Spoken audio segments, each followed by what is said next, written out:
you don't exist. Take a perk and a talk of that shit. Money swallowed like sis. Did it perfect in the kid. Got a billion who take on my hate. Look me better put on the road I just spent. I know we got $1 million. The devil that shit ain't not cheaper than again. Hello and welcome back, fellow anime lovers, to MangaMuse. I am delighted to have you join us once again in the world of fanfiction and fantasy. This is the fourth part of What If Deku and Hero Academia joins Power Rangers. Smash the like, share and subscribe button for more. Also press the bell icon so that you never miss such great parts. Thanks for the introduction. Now let's dive into the world. UA, High School PE, Grounds Morning. The class 1 students were outside in their gym uniform waiting for what their homeroom teacher was planning to do. Aizawa then told the class what they were doing and it surprised everyone, except for Ren, Bakugou, Todoroki, Yaoyorozu, and Tokoyami. What? A Quirk assessment test? They all shouted in confusion. But orientation, we're gonna miss it, Uraraka said, raising her arms to her chest with concern in her voice. Aizawa spoke with his back facing the girl. If you really want to make it to the big leagues, you can't waste time on pointless ceremonies. Aizawa said. Everyone stepped backward, surprised at his comment. Here at UA,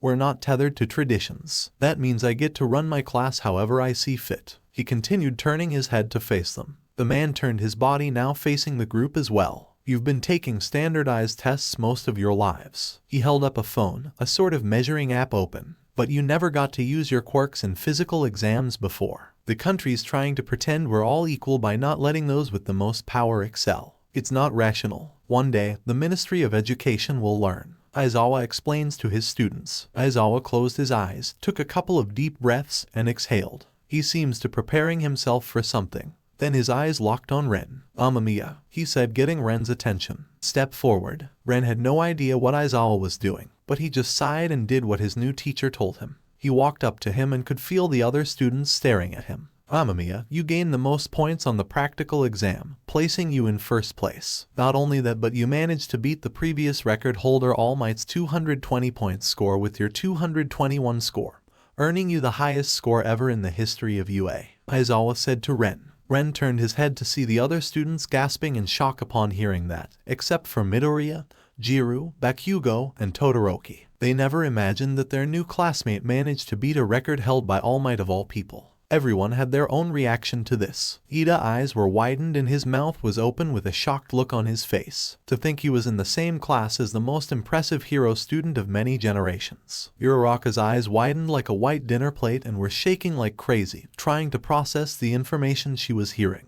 Aoyama was sparkling bright with a smile on his face, thinking Ren was dazzling but not as much as him. Hiroshimi's mouth was open with a big smile and she whispered something about Ren being so manly. Nina was slightly hopping in excitement, trying to center herself on how cool Ren was. Momo had her hand over her mouth, beginning to be taken back by what she heard. Todoroki wasn't that surprised, because he already knew someone managed to beat All Might. His father had thrown quite the fit when he found out someone beating All Might's record. But when he looked at Ren, he didn't see anything special about him. He was just wondering how he managed to get first place on the exam. Bakugou was just as shocked by this as everyone else was, but it didn't last for long as his shock turned to full pure rage. He was already saved by the wannabe, been beaten by him at the entrance exam, and now finding out that this extra beat All Might old record. This made Bakugou even more madder than humanity possible. He was glaring intense daggers at Ren, wanting to make him pay for stealing his glory. Ren could feel all of this and didn't like being the center of attention. Because of your condition, accept this to be the toughest assessment you'll go through since not many quirkless kids have gotten this far, Aizawa said, making everyone gasp in surprise yet again, except Midoriya, Jiru, Ida, Uraraka, Aoyama, Todoroki,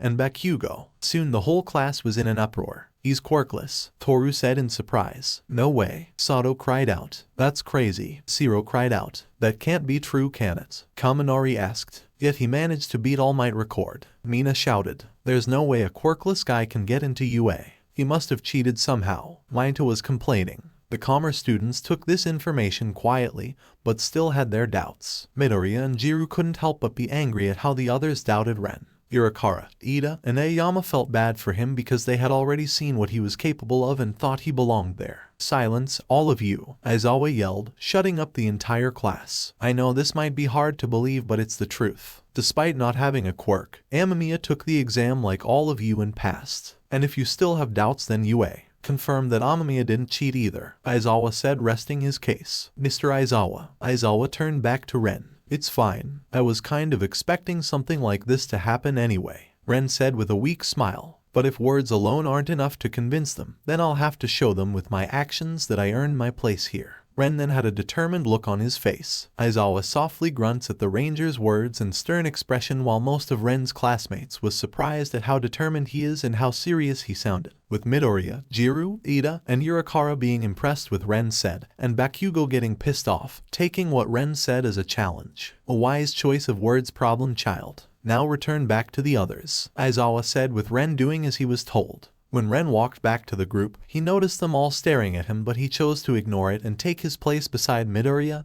and Jiro. Ren, you alright? Jiro asked in a concerned tone. It's found. It's nothing I'm not used to, Ren said, brushing it off. Midoriya can understand where Ren was coming from. He was once quirkless too until All Might passed his quirk on to him. Having everyone doubt you for something you couldn't help was a painful feeling. If you ever want to talk, I'm here for you, man, Jiro said to him. Me too. You can count on it as well, Ren, Midoriya added in. Thanks, Midoriya and Jiro. I'll be sure to keep that in mind, Ren said with a nod. Bakugou, Aizawa said, getting the blonde boy's attention. What was your farthest distance throw with a softball when you were in junior high? Aizawa said, continuing. Bakugou took a moment to think back to that time. 67 meters, Bakugou answered. Right, try doing it with your quirk. Anything goes, just stay in the circle, Aizawa said, handing Bakugou a softball, and spoke up again. Go on, you're wasting our time. Really, it's only been about 2 seconds. Ren thought about how his teacher's acting. Don't hold back, Aizawa warned him. Bakugou walked up to the circle and began to stretch, with the ball in his right hand.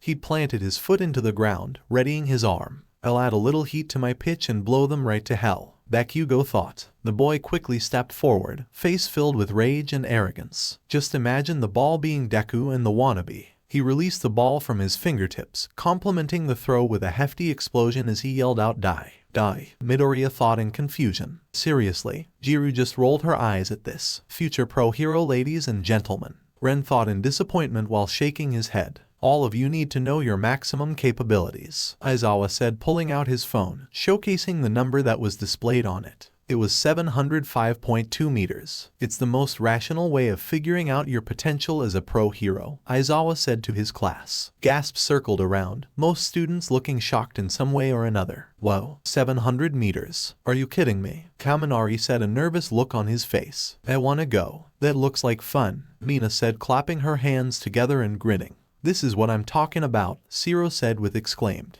Using our quirks as much as we want. Aizawa glanced down annoyedly. So this looks fun, huh? Ren noticed the change in Aizawa's tone. Oh boy, not good. Ren thought. You have 3 years here to become a hero. You think it's all gonna be games and playtime, Aizawa said with a grin, though it was a wicked one. Idiots. Today you'll compete in 8 physical tests to gauge your potential. Whoever comes in last has none, and will be expelled immediately, he said, shocking everyone. Huh? The class shouted in unison. Ren's eyes narrowed at this. He's serious. Ren thought that Eraserhead was not the type of person to joke around when it comes to hero work. Like I said, I get to decide how this class runs. Aizawa creepily grinned with white pupils, pulling his hair upwards to reveal the expression. Understand. At that point, each student had worries and confidence clearly shown. If that is a problem, then you can head home right now, Aizawa said in an uncaring tone. You can't send one of us home. Uraraka argued with her eyebrows pointed downwards. I mean, we just got here. Even if it wasn't the first day, that isn't fair, she stated. Aizawa was about to say something, but Ren beat him to the punch. Fair? Sorry, but there's no such thing as fair in the world,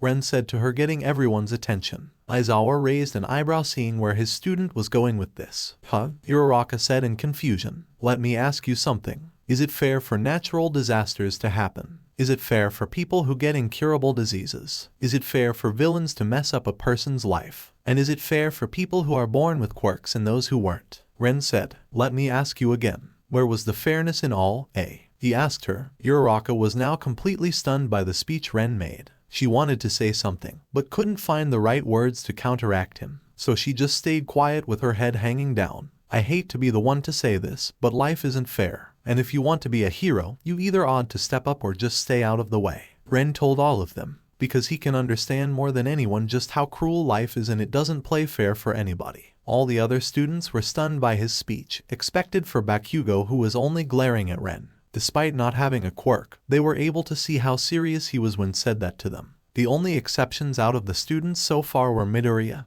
and Jiru, who already knew that being a hero isn't all fun and games. Irakara, who saw how serious he and the other rangers were when they saved her from the 0-pointer in the entrance exam.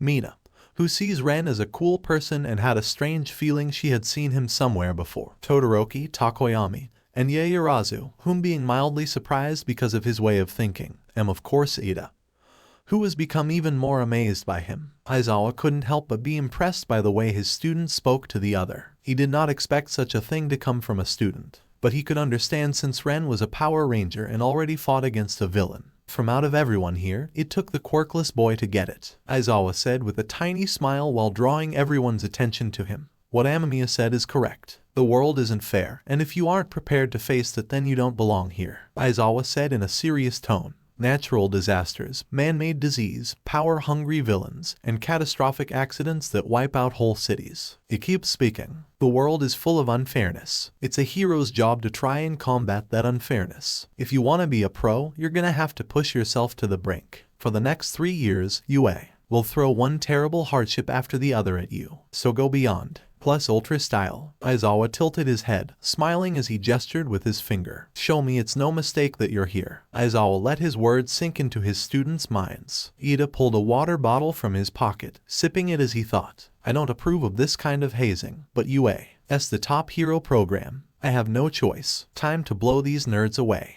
Bakugou thought, smirking and stretching. Jiru cracked her neck while getting ready for the test. Uraraka and Midoriya both clenched their fists, masking their fear with determination. The rest of the class started to get their game faces on for the brutal test their teacher had planned for them. Ren knew that Aizawa wasn't joking around about expelling someone and was going to put his all to the test. Now then, we're just wasting time by talking, Aizawa said with an evil grin. Let the games begin. Test 1, 50-meter dash. The first test that the class takes is the 50-meter dash. A robot of some sort stood at the finish line, ready to measure the times of each student. The first to go was Ida and a frog girl named Tsuyua Sui. Both students bend down to the ground ready to run. Runners, on your marks, the robot exclaimed, revealing the racers to be Ida and the frog girl. Ready. As soon as a pop noise sounded, the two bolted from their positions, with Ida in the lead. He quickly made it to the finish line. 3.04 seconds, followed closely by Tsuyu, who was leaping across the track. 5.58 seconds. Well, he's definitely in his element, Aizawa mentioned to himself. But speed won't help him in every test. Ochako Uraraka and Mashirao Ajiro, you two are next, Aizawa said to them. Uraraka and the blonde-haired boy with the tail named Mashirao Ajiro walked up to the starting line. I'll lighten up my clothes to slightly decrease my weight. And my shoes too, Uraraka said, tapping her fingers and then against her clothes before turning to touching her shoes, emitting a light pink aura from her hands. Runners, on your marks, the robot said as they both got ready. Then the robot fires the sign to go, as Uraraka and Ajiro start to run. Uraraka closed her eyes as she pumped her limbs with everything she had. Sadly, her quirk did not give her much of an advantage when it came to speed. Meanwhile, Ajiro managed to use his tail to jump forward, giving him a lead and passing the finish line. 5.49 seconds, while Uraraka arrived from behind. 7.15 seconds. The young girl breathed heavily and seemed pleased with the results while she brought her fingers together to end the effects of her quirk with a smile. Well, at least that's faster than junior high. Next, Yuga Aoyama and Mina Ishido, Aizawa said. Mina and the French boy named Aoyama walked up to the starting line. Aoyama smiled and turned around, kneeling, Mina looking up at him from the side. Nice attempts, mon ami, but you're just not showing enough panache, Aoyama said, putting his arms around his head and squatting as the robot started the race. He quickly jumped into the air, rocketing himself backward with his quirk. Let your powers shine. Although Aoyama was originally going fast, he began to lose speed, eventually falling to the ground. Meanwhile, Mina was skating on the track thanks to her acid. She was forming acid under her feet, increasing her speed and decreasing the force of friction from running. Mina smiled with glee as she passed the finish line. 4.71 seconds. Meanwhile, Aoyama forced himself back up and fired another short burst of energy to close the last little distance that remained. 5.51 seconds. A dirtied Aoyama turned around with his hands on his hips, still confident and sparkling. Shooting my beautiful beam for more than a second hurts my tummy, he said to the others. What a tool. Though most of the students, testing the upper limits of their powers helps me assess their room for growth. Aizawa thought to himself. It becomes clear what they can and can't do, their true potential. He looked to the side, seeing Midoriya's and Bakugo's race. Get ready to lose, Deku, Bakugo stated with a smile while Midoriya stood nervously,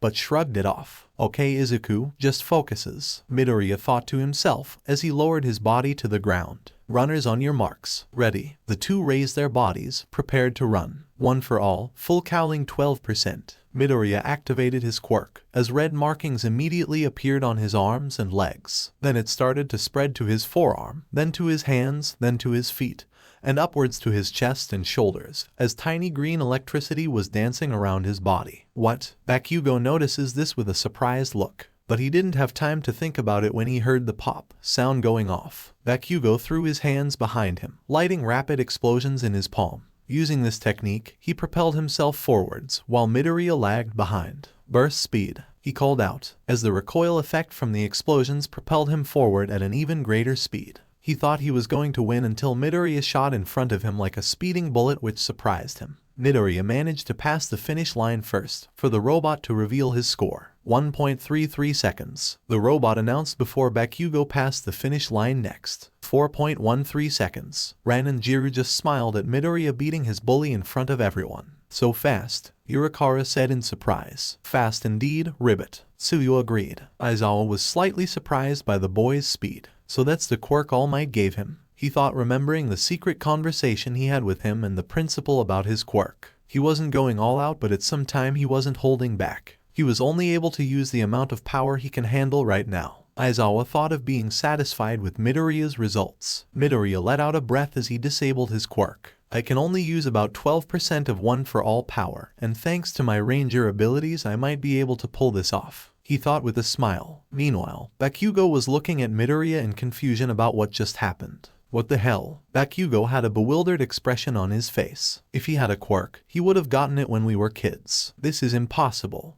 he thought, still surprised. He's up to something. Bakugo narrowed his eyes, hand twitching. I'm getting to the bottom of this. He curled his fingers, lighting explosions in his palms before bolting towards Midoriya. Deku, you bastard, Bakugo shouted, kicking up dust behind him. Midoriya flinched at the angry voice and glanced up, face turning into a terrified one as Bakugo neared him. Deku, tell me how you did that or you're dead, Bakugo shouted, reaching his hand out towards Midoriya, lighting more explosions in his hands. Midoriya put his arms up in defense, preparing for the worst. Bakugo was about to reach for Midoriya, until Aizawa's scarf launched towards Bakugo, restraining the boy as he struggled. What? Bakugo struggled. Why is your scarf so strong? He twitched as he fought against the scarf's pull, body half turned towards Aizawa. Because it's a captured weapon made of carbon fiber and a special metal alloy, Aizawa answered, staring the boy down. Stand down, Aizawa said with a terrifying authority. Ren and Jiru on the sidelines were about to jump in and deal with Bakugo themselves, but Aizawa beat them to it. Damn it, why can't I use my quirk?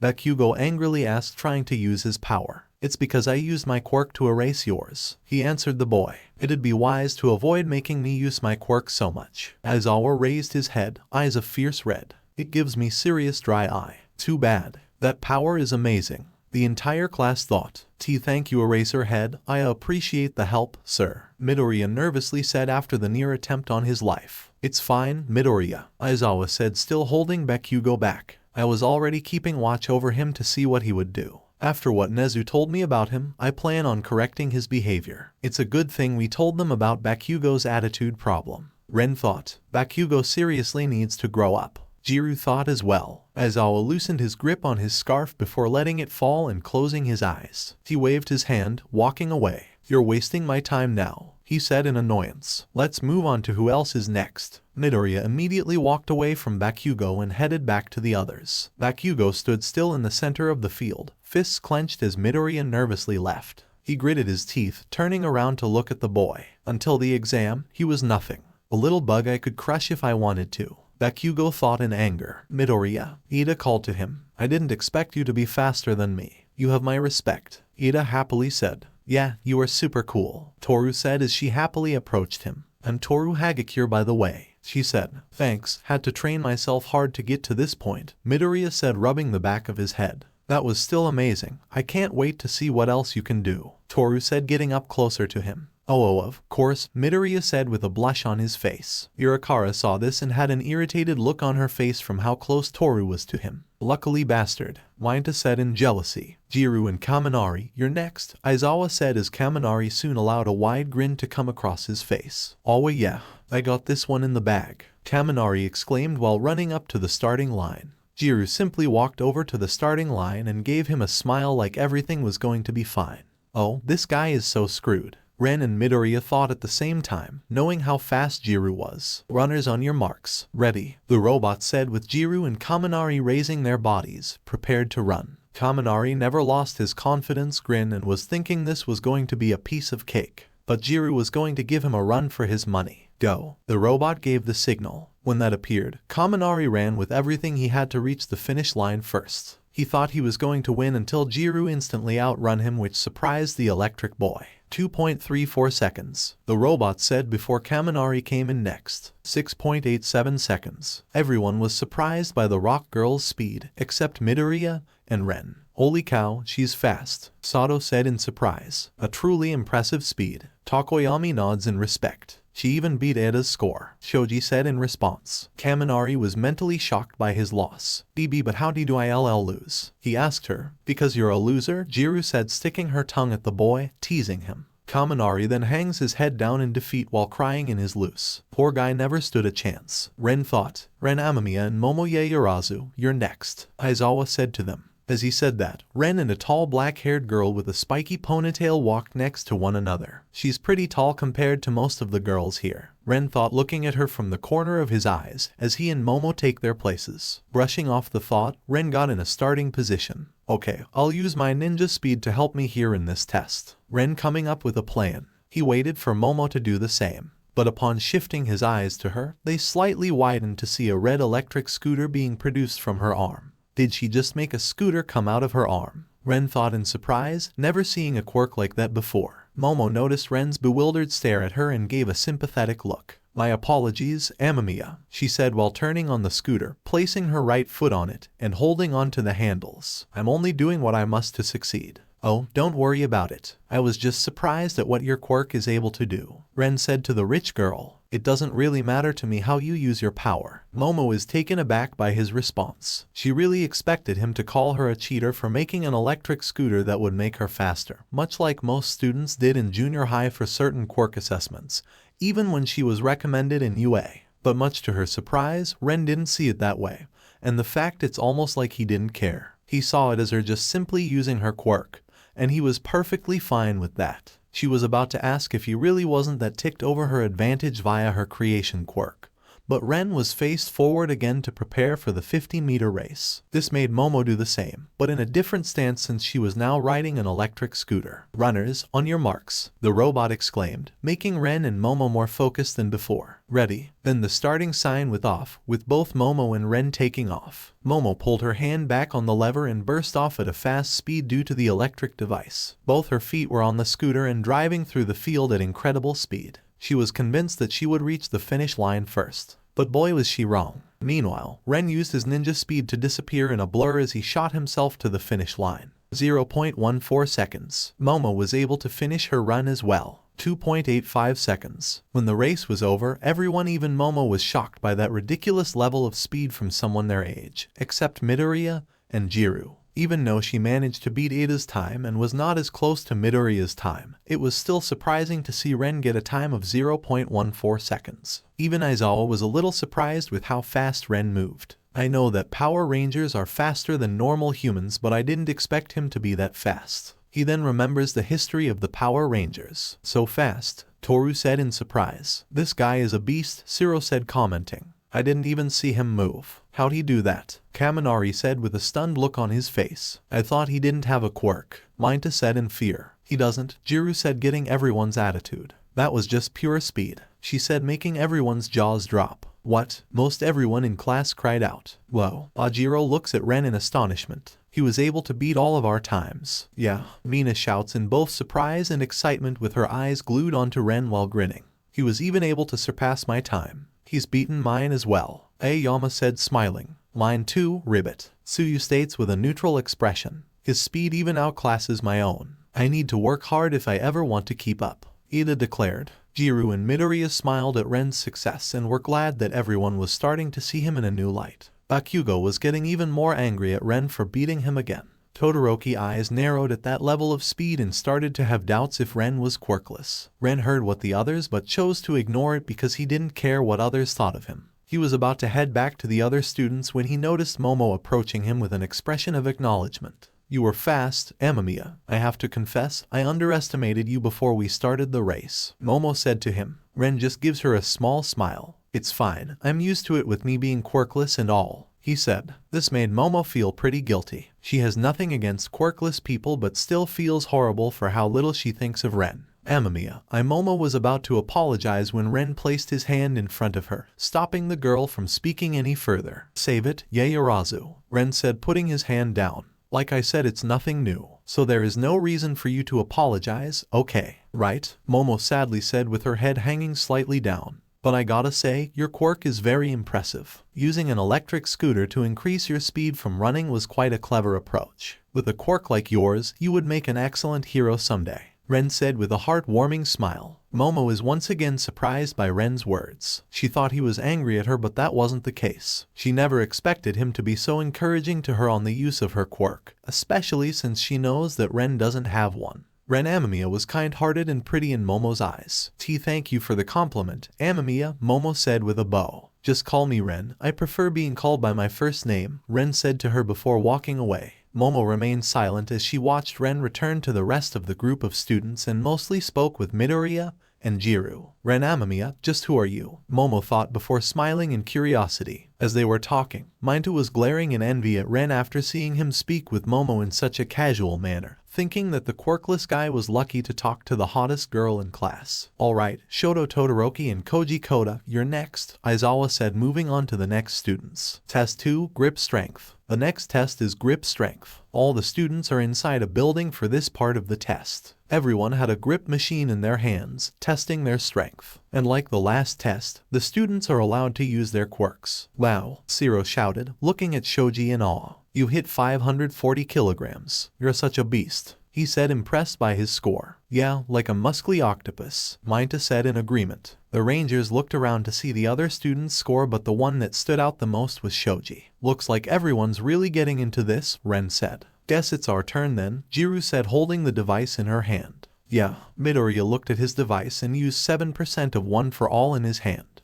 The three Rangers used their enhanced strength along with Midoriya using his quirk. When they squeezed the machines, they immediately broke into pieces, which surprised the students there, especially Shoji and Bakugou. Oh damn, that just happened, Ren said, looking at the broken devices. And I wasn't putting that much strength in my grip too, Jiru said in surprise. Look like I used too much power. Midoriya nervously laughed to himself. Just how strong are they? All the students thought at the same time, with the exception of Kirishima, Bakugou, and Todoroki. Aizawa's eye twitched in annoyance. How can I gauge their power if they keep breaking everything? Excuse me, Mr. Aizawa. We broke our machines, Ren said to him. Does that mean we have to do it again? Aizawa just shakes his head. There won't be any need for that. I was expecting something like this would happen, so I'll just say your scores are infinite, he said to them. Wow, I didn't think anyone would be stronger than me, Shoji said, impressed by the Ranger's strength. My name is Mizo Shoji. Ren Amamiya. Ren introduced himself. Kyoka Jiru. Jiru said, fiddling with one of her jacks. Izukumidoriya, he said with a smile. Izuku. Yurakara, though in confusion. They're monsters, Minta shouted in fear until he was hit in the head by a long tongue.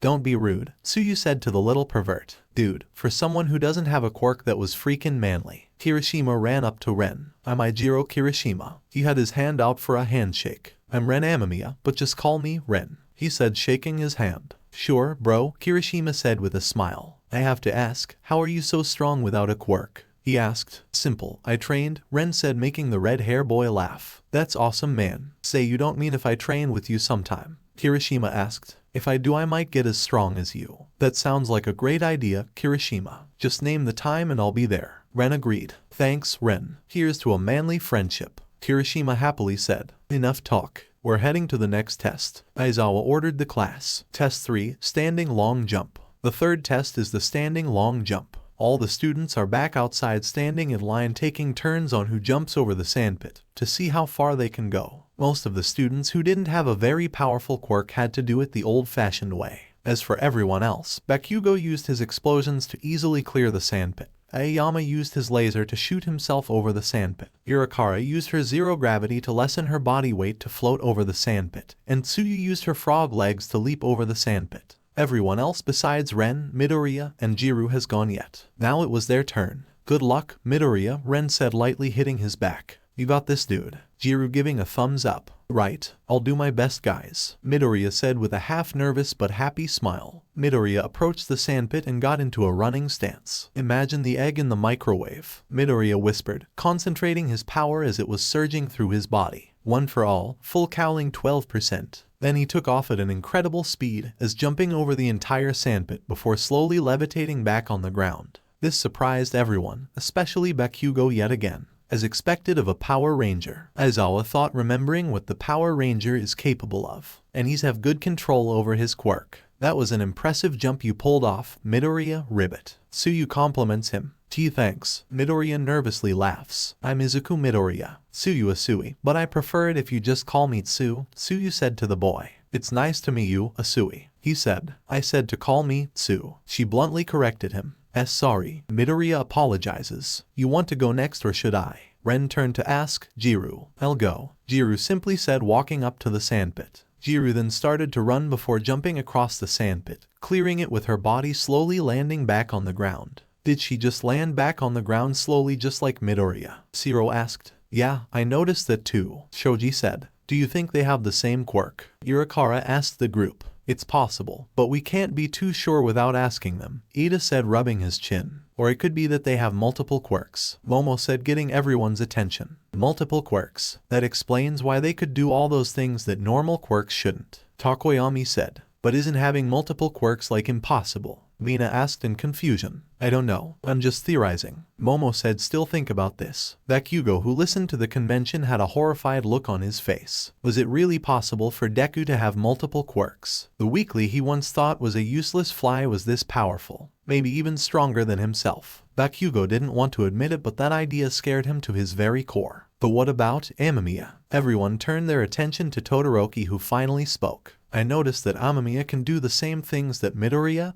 and Jiru are doing as well. He pointed out to the group. But he's quirkless, Toru said to him. I don't honestly believe that, Todoroki said while looking at Ren. He can move so fast that we can't even see him and easily break apart a grip machine. There's no way a quirkless person can do that. But Ren told me he trained himself to be as strong as he is. Hiroshima jumped into the conversation. And he doesn't strike me as the type of person who would lie. I agree. Ren seems like a nice person to deceive us, Momo said, believing in him. As they were talking with each other, it was Ren's turn. As soon as he approached the sandpit, some of the students whispered about how he would pull this off. Some believe that he'll land in the sandpit, but at the farthest point that's very close to the end, and some believe that he will make it across by a very thin hair. Those who thought of the latter possibility were Midoriya, Jiru, Ida, Irakara, Mina, Momo, and Aoyama. After having their predictions set, the students and Aizawa watch Ren prepare himself by lowering his body and placing both of his hands on the ground with his feet in a running stance. Then when he was ready, Ren sprinted to the sandpit, kicking up dust behind him as he was running.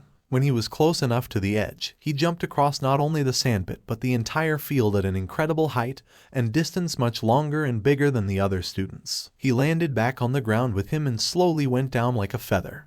Not bad, Ren said, using the super agility genetic powers of Dax Low, the Blue Overdrive Ranger, which granted him the ability to jump at great heights and at high speeds. This power is also incredibly useful in dodging attacks. Ren then noticed he was a good distance away from everyone else, so he used another one of the Overdrive Ranger's abilities. He used telescopic vision and enhanced hearing to see and hear from an incredible distance. This genetic power belongs to Williston, the Black Overdrive Ranger. Genetic enhanced hearing granted him the ability to hear things that others cannot, as even the most minute sounds are audible to him, which fits in with his spy training perfectly. Telescopic vision can let him see things that are at incredible distances as if looking through a telescope. He also notices every tiny detail on an object, which, again, fits in with his spy training perfectly. With his telescopic vision, Ren was able to see the reactions of his classmates. Almost all of the class except Midoriya and Jiru had godsmack expressions on their faces from what they just witnessed. Bakugou was half shocked and half angry from the display of power. Todoroki just narrowed his eyes as his curiosity continued to grow stronger on the so-called quirkless boy.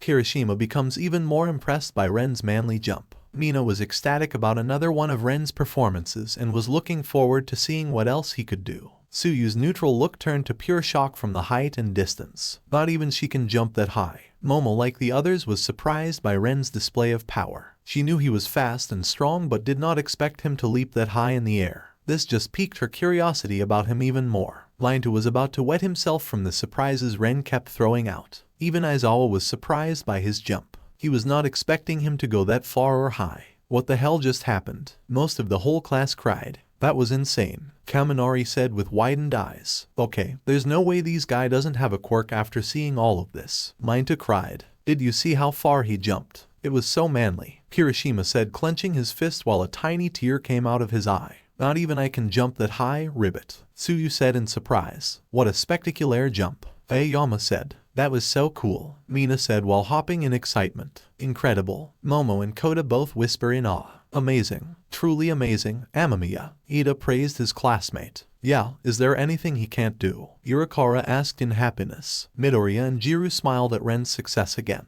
Ren, who heard all this from afar, just had a tiny smile across his face. Guess I should have backed to the others, he said, using another one of the Overdrive Ranger's abilities. Ren ran back to the others in a high-speed blur that it only took 8 milliseconds for him to reach. Most of the students jumped back in surprise at the unexpected arrival of their classroom. The super speed genetic powers belong to Ronnie Robinson, the Yellow Overdrive Ranger. This allows her to move at speeds faster than the world's finest athlete. Everything in motion appears to slow down to her. Her exact speed limit is unknown. This power ties in with her racer status. Hey, that was all Ren said before everyone surrounded him, asking him all sorts of questions. Amamiya, that was the coolest thing ever, Mina said to him. That jump of yours was pretty impressive, Amamiya, Shoji said to him. Yeah, dude, and the way you ran back in an instant was a sick man, Shiro added. Your feats are truly inspiring, Amamiya, Takoyami complimented him. How can you jump that high to begin with? Toru asked in curiosity. Yeah, that's right. What the hell is up with all those crazy quirks? Lintu shouted while pointing at Ren. Letting jump super high, breaking machines with your bare hands, and letting you move super fast. You show off your quirks to any woman you mean to make yourself look cool, you bastard.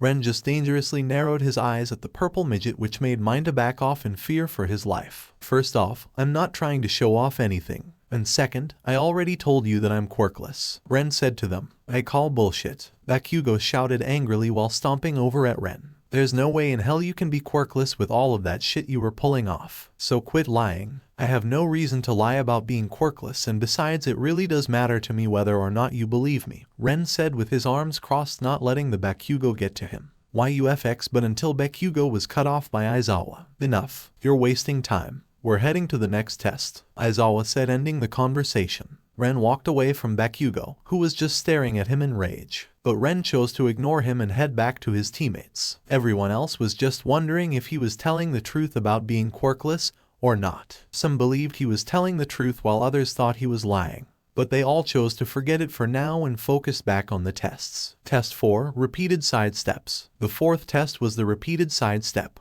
Everyone was stepping back and forth from side to side. Some of them did pretty well, but the one that stood out the most was Minta, who conquered the side steps by placing his balls on either side of him before bouncing off of them. But Ren, Jiru, and Midoriya managed to keep up with him with their enhanced ranger abilities. Test 5, Ball Throw. The fifth test was the ball throw. Since Bakugou had already thrown it, he didn't need to go again. One by one, his classmates were throwing the ball to the best of their abilities. Mostly all of them were average, but a few of them were able to make it into the hundreds. Momo created a giant cannon to send the ball flying into the sky, earning her a score of 815.67 meters. Kota called a bird with his quirk and had it take the ball away as it flew into the distance, carrying the ball. This got him a score of 528.21 meters. Takoyami summoned some kind of dark bird from his body and had it throw the ball, earning him a score of 183.79 meters. The next one to step up to the circle was Uraraka. She grasped the ball in her hands, glancing up with a smile. After pulling her arm back, she lunged it back forward, releasing the ball from her fingertips. The ball spun into the distance, with the showtime skipping until the ball twinkled as if it were a star. Aizawa tiredly lifted the phone with the results on it, an infinity symbol displayed on the screen.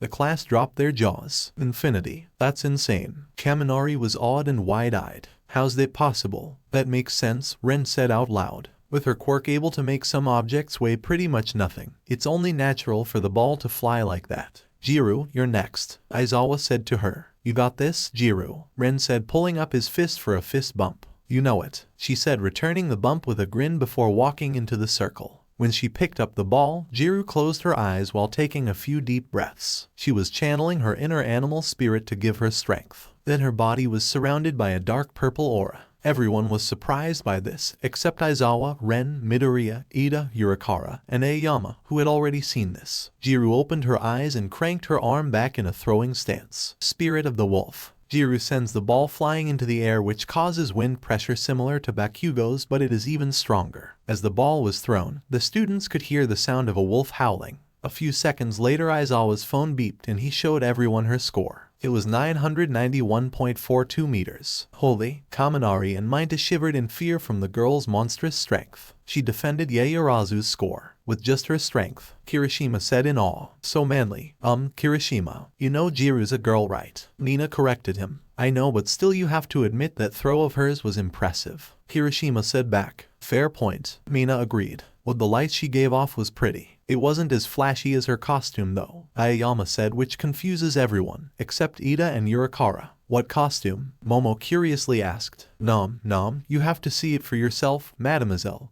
Aoyama said, nothing wanting to spoil the surprise. Midoriya, you're next, Aizawa said to him. The green-haired boy then walked up to the circle next. He passes by Jiru as she says something to him. Good luck, Green Bean. Jiru held up her fist to give him a fist bump. Got it. Midoriya bumped her fist, increasing his confidence to do his best. Midoriya walked towards the circle and grabbed the ball. Everyone was interested in how he was going to throw the ball. I wonder how Midoriya would throw the ball, Ida said with his hand on his chin. I wonder how far it will go. Urikara looking forward to seeing this. What do you mean? The fucking nerd going to fail this test? Bakugou shouted, ignoring the miracle scores Midoriya had been displaying. He's just a nobody that got lucky. What do you mean? Is being doing excellently well so far, Ida said back to him in confusion. Yeah, Midoriya's been crushing everyone's scores, including yours, Toru said to him, which only made him angry. The fuck you say, you invisible bitch, Bakugou shouted at her. Bakugou, that's enough. Don't be upset with her just because she's stating the truth, Ida lectured him while chopping his arm. You stay out of this, Four Eyes, Bakugou yelled at Ida. Enough, all of you, Aizawa ordered as everyone watched Midoriya. Midoriya stares at the ball for a few seconds before calming his breathing and activities, one for all at 12% of its power.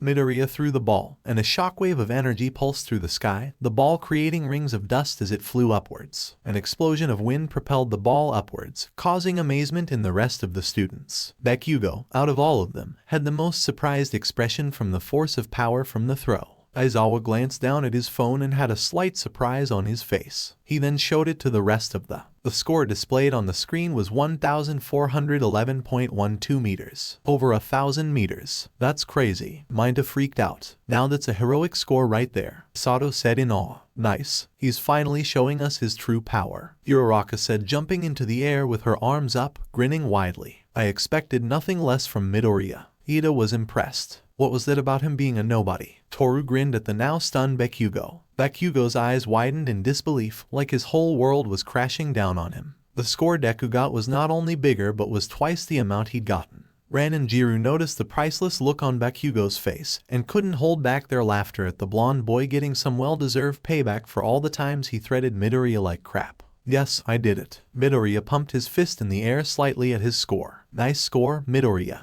Now please move for the next person, Aizawa said to him. Yes, sir. Midoriya quickly did what his teacher said. Amamiya, next, Aizawa said with Ren walking to the circle. Good luck, Ren. Midoriya held up his fist. You got it, Ren said while bumping fists with Midoriya. Just like Midoriya, everyone was really looking forward to what Ren was going to do. The ones who looked forward to this the most were Mina and Momo, who wanted to know what else Ren could do, and Todoroki, who was studying the quirkless boy's abilities. Ren grabbed the softball and reeled back his right arm. HIIIYYYYYAA. He then threw the ball with an incredible amount of force that created a loud boom noise and wind pressure that was 10 times stronger than Bakugou's throw, launching the ball into the sky that surprised everyone who expected Midoriya and Jiru. These kids are unbelievable, Aizawa thought in amazement at the Hero Force Ranger's performance. Aizawa's phone beeped in his hands. He then looked at it as his eyes widened in surprise and showed it to his class so they could see the score. It was 1,609.67 meters. This number shocked the rest of the classmen, the Rangers and Todoroki. It wasn't as big as Yurikara's infinite score, but the power from the throw left an impression on them.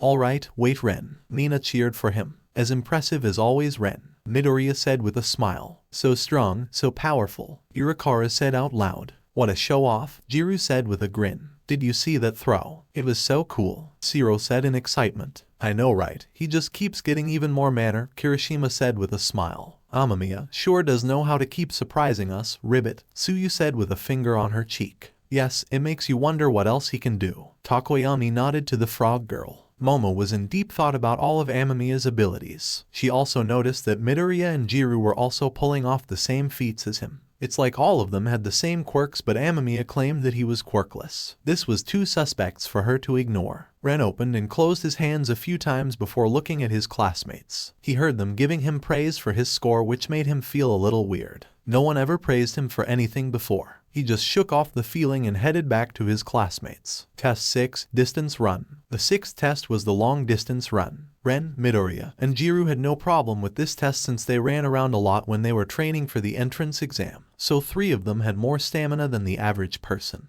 They were easily outrunning everyone except for Momo, who was using the electric shooter from the first test, and Ida, who can run for a long period of time thanks to his quirk. Test 7, Seated Toe Touch. The 7th test is the Seated Toe Touch. It was a simple one, but some of the students had a hard. The 3 Power Rangers were having no problems, but the one that stood out the most in this test was Mina, who has a flexible body. Test 8, Sit-Ups. The last test was the sit-ups. Everyone was on the floor doing sit-ups. Some were struggling with their sit-ups and stopped around their 10th or 20th sit-up. Todoroki stopped at 39.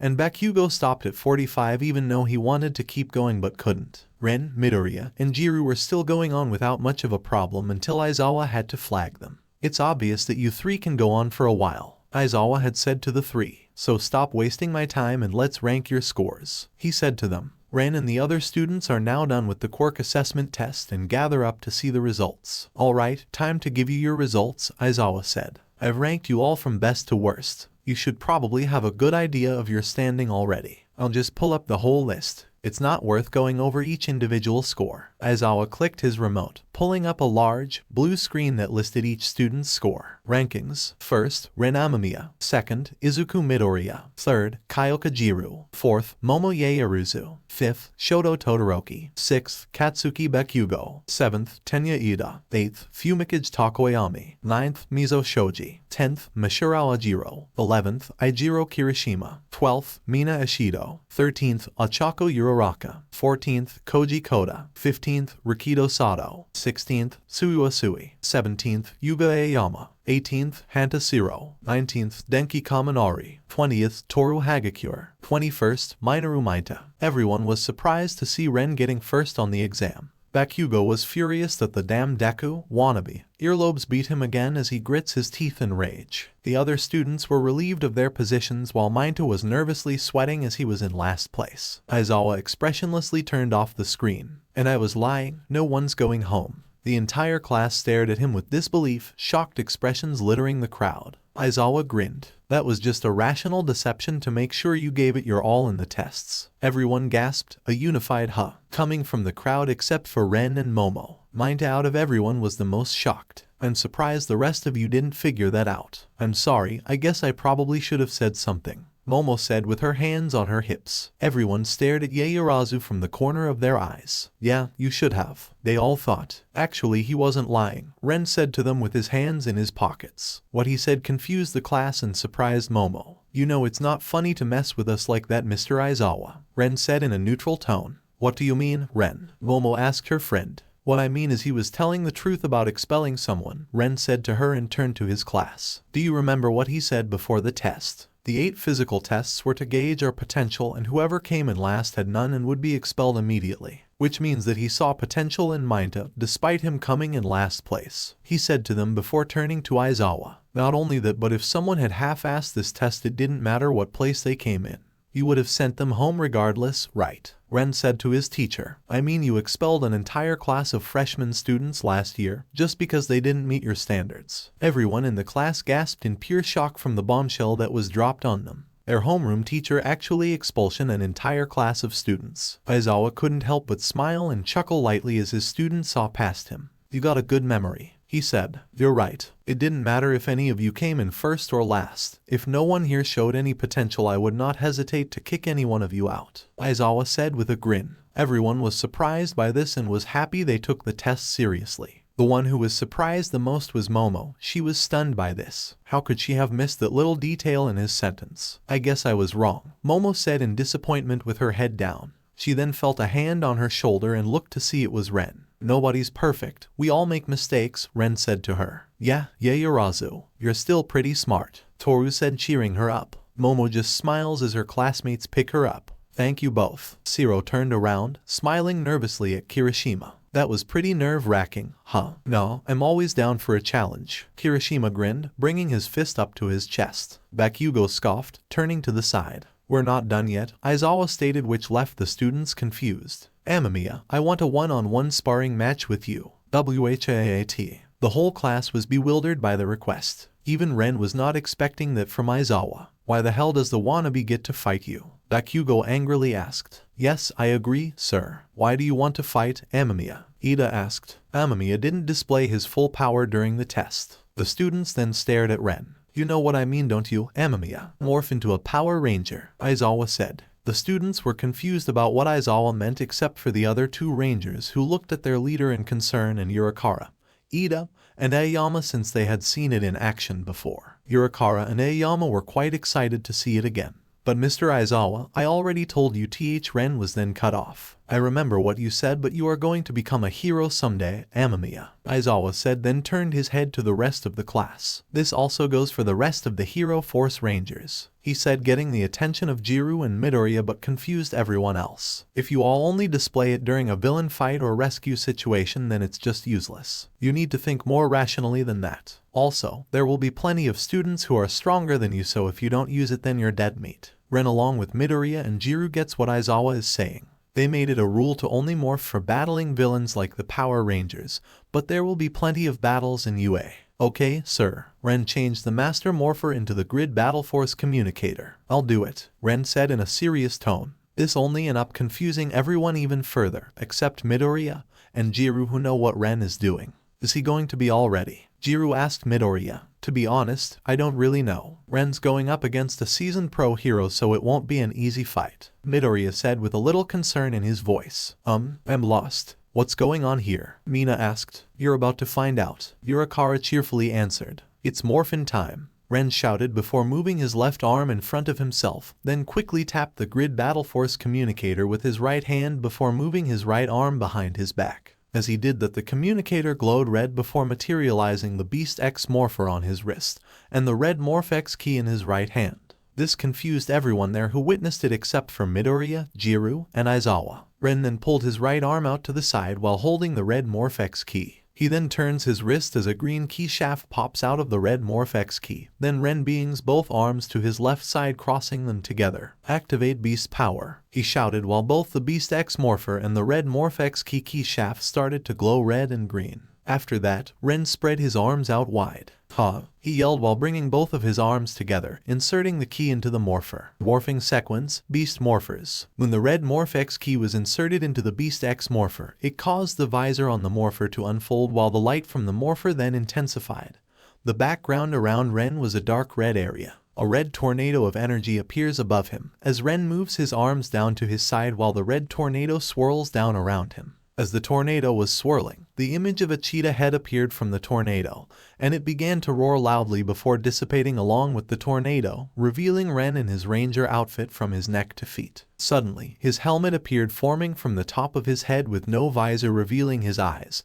Then he brought his left arm up in front of him. Then the morpher along with the visor begins to glow bright gold before the visor detaches from the morpher and begins to orbit around in front of Ren. Then the visor transforms into a red suit visor shining on its right side for a brief second, right before finally flying back onto the helmet, completing the transformation. For the others who saw Ren change into his ranger form, they saw him insert some key into the device attached to his wrist. Then out of nowhere a red tornado appears above him and swirls around him. Then the face of a cheetah came out of the tornado screaming, which scared most of the students there as they were not expecting something like that to happen. Suddenly, the face alone with the tornado disappears, revealing Ren in a red costume from his neck to his feet. Then a helmet appears on him with no visor showing his eyes. Then they saw Ren put his left arm in front of him. Then suddenly, the device on his wrist began to glow as the visor attached to it flew off in orbit before changing red and flying onto Ren's helmet, completing the outfit. Morphing sequence end. Unleash the beast. Red Beast Ranger, Ren shouted while holding up his left arm before posing with his arms crossed to his left side. He wore a red leather jacket and black pants. The jacket had a silver line going across the hips and arms. The ranger outfit also sported black straps with a communication device attached to the left side. The red helmet had a silver mouthpiece and a red visor. The top of the helmet was shaped like a cheetah. However, the eyes were headlights. All the students were now amazed by the heroic transformation that Ren just did with a look of awe, disbelief, and admiration, except Todoroki and Bakugou. Bakugou's eyes were twitching in utter annoyance. It was just like the day he met him, but the only difference was that he was wearing a different costume. Todoroki's full attention was now on Ren with his transformation. He just made a costume appear on him with that strange device on his wrist. Momo's eyes were slightly widened from the transformation. She noticed that he used a device on his wrist to activate the transformation. She had never seen such technology before and was wondering if he used a support item or some highly advanced device that made the costume appear. Irakara, Ida, and Aoyama had a confused look on their faces. They were expecting him to turn into the gold costume from the exam or the red costume from the sludge villain incident. But this costume was entirely different from the looks of it. Irakara and Ida were interested in the new costume, while Aoyama was a little disappointed that this one wasn't as stylish as his golden costume. Mina's eyes widened from the transformation as she finally remembered who Ren was. "Wow, did you see that? He just made a costume appear on him," Kaminari said, shaking in fear. "Holy cow, that was manly," Kirishima said, amazed by the transformation. "And cool," Sato and Shiro added in together. "Wow," Kota said in a low tone, interested in seeing the cheetah's head. "That design is good, but not as dazzling as his last costume." Aoyama commented. "I was not expecting something like that," Shoji said with his eyes widened. "Yes, but it was quite impressive to see," Takoyami said as Shoji nodded in agreement. "Cool, I wonder what this one does," Irakara asked. "I don't know, but I'm looking forward to seeing what Amamiya can do," Ida said to her. "Incredible," Momo said in awe from the morph. "I know it. This bastard is trying to steal all the girls in class," Mineta yelled, earning him a jab on the head by Jiru's earphone jack, which made his ears ring. "Quieted," Jiru said, annoyed by the little pervert insulting her leader. "The Red Beast Morpher Ranger. Ren made a good choice for this fight," Midoriya said in excellent. "Really? How so?" Jiru asked her fellow ranger. "Due to being linked with cheetah DNA, the Red Beast Ranger can move at extremely fast speed. Not only that, but Ren can also materialize weapons as well," Midoriya explained to her. "So if he's quick enough, Ren might have a chance against Mrs. Aizawa. Still, it won't be an easy fight," Jiru said in return. "How did he make the costume appear on himself like that?" Toru asked out loud. "I noticed that he used the device on his wrist," Tsuyu said with a finger on her cheek. "Maybe that's how he did it." "Yeah, I noticed that too," Ajiro said with his hand on his chin. "It's him," Mina said, getting the entire class attended. "What was that, Mina?" Kirishima asked. It's him. I knew I saw him somewhere before," Mina shouted out while pointing at Ren. "You know that guy?" Kaminari asked her. "Yeah, I do. Is that same quirkless guy who fought against the sludge villain," Mina happily said to them. This made everyone's eyes widen in shock except for Midoriya, Jiru, Irakara, Ida, Aoyama, and Bakugou, who already knew. Of course, they all remember the sludge villain incident and the quirkless boy who stopped the villain, but they didn't recognize Ren until Mina said something. Now the entire class can't believe that he was in their class. "Holy crap, it's him," Toru shouted. "How come we didn't notice that until now?" Kaminari shouted. "It happened so long ago we must have forgotten who he was," Shoji said to them. "The costume he's wearing is completely different from the one he used before, Ribbit," Tsuyu said to them. I love that's red, Kirishima said as he liked Ren using his favorite color. Still, it's pretty cool that he's in our class, Shiro said to them. Yes, we should feel honored to have someone as heroic as Amamiya in our class, Ida proudly said with his hand over his heart. Todoroki, one of the recommended students, just narrowed his eyes in suspicion locked on Ren. When he hears of what happened with the sludge villain and the rumors about the entrance exam, he intends to keep his eyes on the ranger and see how he will fight their teacher. Momo Yaoyorozu, another of the recommended students, looked at Ren with a shocking expression. She remembers the incident from 11 months ago on the news, when Ren stopped that villain and gave a speech about how a hero should behave. Momo was shocked to learn that he was quirkless and was still able to stop that villain. Now she finally gets to know the quirkless boy personally. Mina was grinning happily as she was eyeing Ren. She, along with everyone else, remembers the incident and thought it was so cool how he took down a villain and wanted to meet Ren personally. Now she finally gets her chance since they both are in the same class. While the class was talking about how cool Ren was, Bakugou was gritting his teeth in rage at how everyone was complimenting the quirkless freak. It was the sludge villain incident all over again and it had pissed him off. Bakugou couldn't wait to see his teacher beat the hell out of this faker and teach him that a quirkless loser can't be a hero. The class then returned their attention back to the upcoming fight when Aizawa said something. I'll be coming it with everything I got, Amamiya, so I suggest you do the same, Aizawa said, preparing his scarf. Ren then got into a fight stand. Got it, sir, he said to his teacher. Good, ready when you are, Aizawa said. Ren charges toward Aizawa at a quick pace using the cheetah DNA as his body glows slightly green, creating afterimages of himself as he moves. Aizawa tried to dodge the attack but wasn't quick enough as Ren landed a punch on his face, sending his teacher flying back to the ground. This surprised everyone in the class as their classmate was able to hit their teacher easily. He punched a pro hero like it was nothing, Kaminari said while his eyebrows were twitching. But did you see how fast he moved? Tsuyu said. That speed he went, it takes me a good distance to even go that fast, Ida said to them. It has to be his outfit, Shiro said. When he transformed into that costume, I noticed that Roaring Animal had the face of cheetah. Momo wondered which got everyone's attention. A cheetah, Ajiro said in confusion. Yes, the helmet on his head also resembles that of a cheetah, which means this costume he's wearing is giving Ren the abilities of a cheetah. Momo theorizes. Oh, so that's how he was able to move so fast, Nina said, hitting her fist on her hand. Cheetahs are known to be one of the fastest animals alive, so Amamiya made a wise chance to use this costume against Mr. Aizawa, Takoyami said, with every in agreement except for Bakugou, who was pissed by this development, and Todoroki, who was waiting for the fight in silence. Aizawa was getting back on his feet. Back was still a little dazed from the unexpected punch and speed. I didn't expect him to move that fast, but it won't happen again, cause I'll be ready this time, Aizawa thought until he saw Ren running at him again. Ren jumped up to punch Aizawa again, but Aizawa rolled out of the way as Ren's punch hit the ground. Aizawa then used his quirk to launch his scarf around Ren's left arm and throw him across the field on his back. Aizawa didn't give him a chance to make a move as he dragged Ren over to him with his scarf still around his arm. Ren uses both of his legs to push himself in the air over Aizawa while doing a backflip as slowly descends on the ground and lands on his feet. Ren rushes over to Aizawa and punches him with his free arm, but Aizawa moves to the right to evade the punch. Aizawa then pulls Ren to him for a kick, only for Ren to counter with his own kick. The two keep on throwing punches, kicks, and counters to try to outsmart one another. Getting tired of this stalemate, Ren jumps back from Aizawa to get some distance. Aizawa tried to pull Ren back to him, but Ren used his strength to keep that from happening. Transport, Beast X Saber, Ren shouted while tapping his core Beast Morpher's transporters with his free arm. When he did, a giant combat knife materialized in front of him in midair, which shocked Aizawa and the students except for the two rangers, as they saw a sword appear in midair. It shouldn't even be possible. Even Momo was bewildered while Todoroki ignored the impossible transition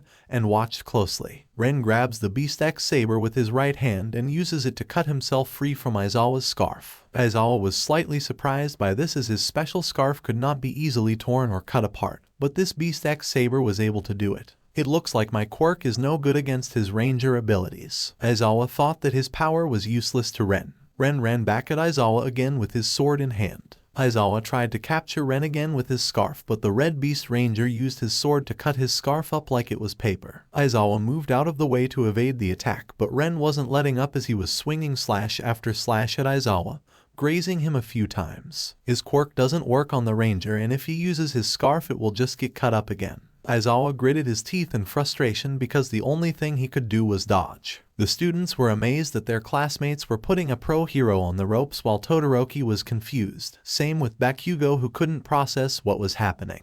Wow, I don't believe it, Irakara said out loud with widened eyes. Amamiya fighting a pro hero and winning, Ida said in awe. He's the same age as us and he's this good, Mina said, unable to look away. He's fighting on the same level as a pro hero, awesome, Midoriya said out loud. Yeah, it is. Jiru nodded with a smile. Aizawa then comes up with a plan to end this fight. When Ren comes to strike his sword at him, Aizawa jumps over the ranger and wraps his scarf around Ren's body, immobilizing and holding him in place. The students were caught off guard by how their teacher turned things around in his favor. Todoroki thought the fight was over now that Ren was captured by Aizawa. Bakugou just happily smiles at the wannabe being beaten. He only wishes it was him who done it instead of his teacher. You lose, Amamiya, Aizawa said, not letting up his grip. Ren was struggling to break free from the scarf, but then he came up with an idea. You know, Mr. Aizawa, you should have gone for my legs as well, Ren said with a smile, confusing his teacher. What? Aizawa said. Cheetah speed, Ren shouted, using his cheetah DNA to run super fast. Aizawa was caught off guard and was unable to keep his hold on Ren, as his entire body was being dragged along the field with Ren moving around incredibly fast. The students watched in surprise as their classmate was able to turn the tables on their homeroom teacher. Todoroki raised an eyebrow at the turnaround.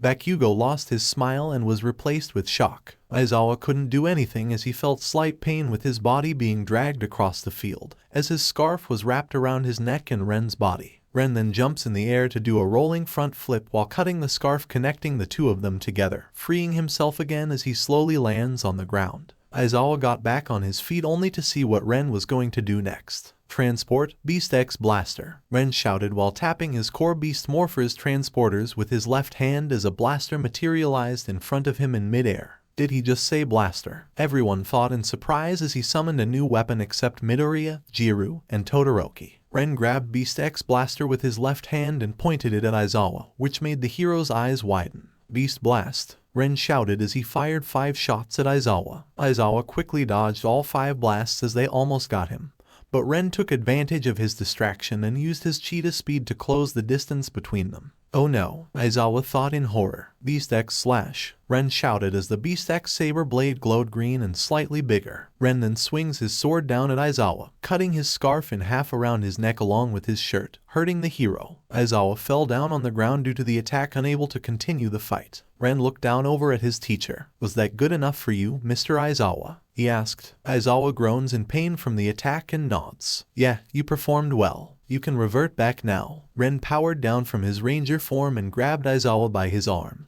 helping him up off the ground. Sorry about the scarf and shirt, Ren apologized. It's fine, I have spares, Aizawa said to his student. As Ren was helping Aizawa, he did not notice the shocked looks on his classmates' faces. They couldn't believe it. Ren beat a pro hero in combat. Midoriya and Jiru looked at each other and smiled at their leader's victory. Irakara, Ida, Tsuyu, Toru, Shiro, Koda, Ajiro, Sato, and Aoyama were amazed at how Ren beat a pro hero. Mina and Momo were impressed by Ren's performance. Takoyam, Shoji, and Kirishima looked at Ren with respectful looks on their faces. Mainta and Kaminari were shaking in fear at the quirkless boy fighting display and were hoping to never get on his bad side. Todoroki looked at Ren in suspicion from his fight. Bakugou froze in frustration. He thought the wannabe was going to lose, but instead, he won against a pro no less. That's it, we're done for the day. Everyone, go inside to change and head back to the classroom, Aizawa said as he walked away to get a new shirt and scarf. Ren headed back to Midoriya and Jiru as they walked back to their classroom along with the rest of the students. Some of the students were asking Ren questions about his costume and abilities. He answered them to the best of his ability without revealing too much information. Some asked if he was holding back when he fought and he said yes. That started to scare them when they learned he was holding back against a pro. Meanwhile, Aizawa made his way behind the school building, but he had an unexpected visitor watching him. Aizawa, that was a rotten move, All Might criticized as the man walked past. Aizawa turned to look at him, unfazed. All Might, so you are watching. No talk shows today. All Might ignored his jab. A rational deception. That's cute, but you're not exactly known for being lighthearted. All Might said to Aizawa. I read your file. Last year, you expelled an entire class of freshman students. All Might placed his hands on his hips. You have no problem kicking students out. Anyone you deemed unworthy. You were planning on sending last place home. All Might said with a grin, pointing his finger at Aizawa. What is this about? Aizawa turned to face All Might, a slightly teasing smile on his face. Yes, I saw potential in all of them, otherwise I would have sent them home straight away. It's cruel to let children keep dreaming about something that will never come true, he said in his usual tone. In your own strange way, you're a kind man, Aizawa. But, All Might spoke to himself. Clearly, we are gonna have a problem, he thought before changing the subject. So what do you think about the Power Rangers? He asked. Aizawa then stopped in his tracks. They're strong. Why too strong for their own good? Aizawa said without looking at All Might. And my power doesn't work on them at all, he said in a slightly tired tone. Yes, I saw. All Might laugh out loud. Young Amamiya was quite impressive. It's not every day we see a freshman student beat a teacher in combat. But I shouldn't expect any less from a Power Ranger. Don't get carried away. Amamiya and the rest of his team may have an enormous amount of potential, probably the most potential that UA students have ever had. But they still have a long way to go before they can be called real Power Rangers, Aizawa said before walking away. UA high school classroom one afternoon. Now everyone take your seats, Aizawa said with new clothes on as the students were seated at their desks. He was standing back behind the podium. Alright, let's do introductions. By seat number say your name, Quirk, and something about yourself, Aizawa said to them as he got into his sleeping bag. I guess it's Moi's turn first. I am Yuga Aoyama, and my quirk is called Naval Laser. I shoot a laser from my belly button and sparkle, Aoyama said, sparkling with a pose. His quirk is pretty good, but his personal could use some work. Tommy thought about the French boy. Hi everyone, I'm Mina Ishido, and my quirk is acid. I can secrete acid from my body. I love to dance. Hope to get along with you all, Mina said cheerful as she sat down. Cheerful girl, but that's what makes her fun to be around. Tommy thought that Mina was a fun person to be around. I'm Tsuyu Asui, but you can call me Tsu. My quirk is frog. I can do anything a frog can. I always speak my mind and it's nice to meet you, Ribbit. Tsuyu simply said. She seems nice, but there are some things better left unsaid. Tommy thought about the frog girl. Greetings, I am Tenya Ida. My quirk is engine. I have an engine in my calves that lets me run faster. My favorite drink is orange juice. I look forward to studying with you all, Ida said, chopping his hand in the air before sitting back down. Yep, definitely like Sky and a little like Bully too. Tommy thought about Ida and remembered two of his friends. Hi everyone, I'm Achako Uraraka, and my quirk is zero gravity. I can remove the gravity from anything that I touch. I love eating mochi. I hope we can be friends, Uraraka said in a bouncy and cheerful mood. Gravity manipulation. Her quirk is also interesting too. Tommy thought about Urikara's power. I am Mishirao Ajiro. My quirk is called Tail. It gives me a tail. I am a martial artist. Pleasure meeting you all, Ajiro said before taking his seat. His quirk is simple, but he makes up for it with martial arts. Tommy thought, being impressed by Ajiro. Hey, my name is Ren Amamiya and I'm quirkless. I'm a gamer and I love to play video games. I'm a Power Ranger and the leader of the Power Rangers Hero Force, Ren said, holding up his master morpher for everyone to see. What's a Power Ranger? Everyone thought in confusion, except for the other two Rangers. Even though I don't have a quirk like everyone else here, that won't stop me from being a hero. Because I plan on becoming the first ever quirkless hero and show everyone that a quirkless person like myself can be a hero, Ren finished. Everyone and just looked at me for a couple of seconds before they erupted into clapping. All the students were praising him for his determination, except for Todoroki, who looked at Ren with a cold gaze, and Bakugou, who was just gritting his teeth and glaring angrily at him, still refusing to accept the fact of a quirkless person being a hero. That right, Ren? Show everyone your determination.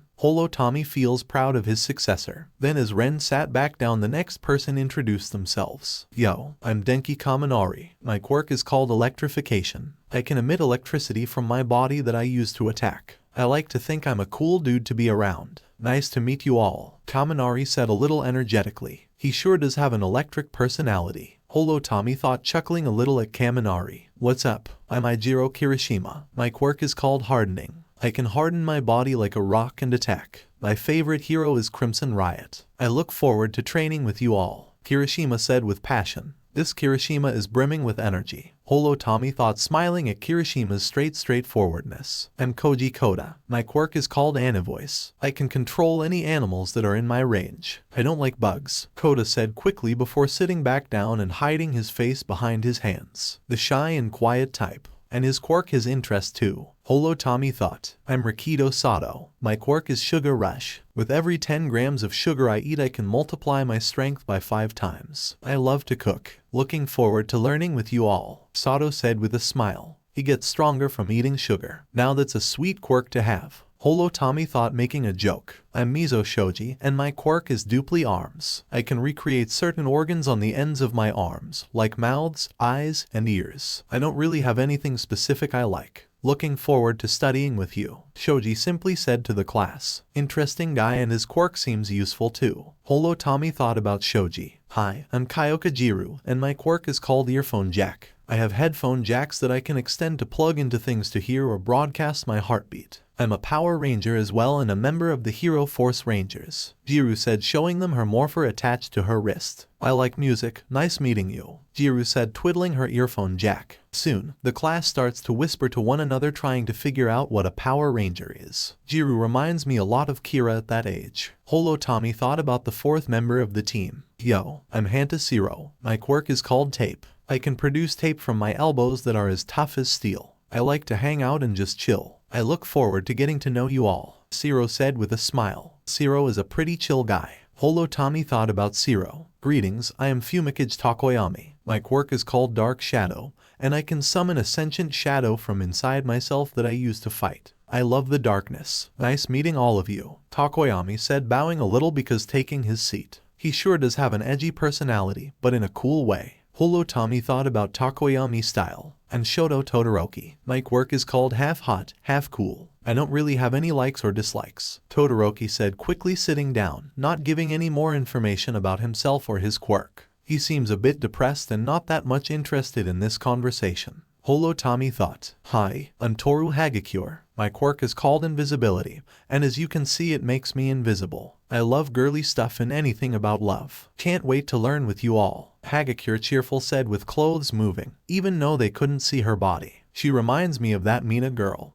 and her quirk is just like my invisibility, Trent's camouflaging, Rose's genetic invisibility, and the Mystic Force Finitio spell. Holo Tommy thought about Hagakure's powers. I'm Katsuki Bakugou, and my quirk is called Explosion. I plan on being the next #1 hero and an even greater hero than All Might himself. You extras don't need to know anything else, Bakugou said in a non-caring, arrogant tone before sitting back down.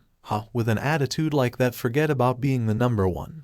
He won't even make a great hero. Holo Tommy shakes his head in disappointment at Bakugou's arrogant nature. Oh, right, it's my turn, Midoriya said as he stopped writing something in his notebook and stood. Hi everyone, my NN name is izukumidoriya. My Q quirk is called Superpower. It enhances my physical abilities, such as super strength. Just like Ren and Jiru, I am also a Power Ranger and a member of the Hero Force Rangers. He then showed his morpher to the class, which surprised them, especially Bakugou. I like all things hero related and look forward to working with all of you, Midoriya nervously said before sitting down. Kid needs to work more on boosting his confidence, Holo Tommy thought before sighing, but can tell that Midoriya was still trying his best. Sup, I'm Minoru Maita. My quirk is called Pop Off, which gives me these balls on my head that I can take off and stick to anything except myself. I love girls and plan to have a harem when I go pro, Mina said to the class. All the girls in the class were now giving him a death glare as he sat back down, ignoring all the look of disgust on everyone's faces. Holo Tommy just facepalmed at what Maita said. Great, there's a pervert in the class, Holo Tommy thought in disappointment. Hello, I'm Momoye Yaruzu. My quirk is called Creation. I can create anything from my body's liquids so long as I know the atomic structure of said item. I love tea and am happy to help anyone who needs help in class. I look forward to learning with you all, Momo said, bowing a little with a smile. Classy and responsible, seems like the rich girl type.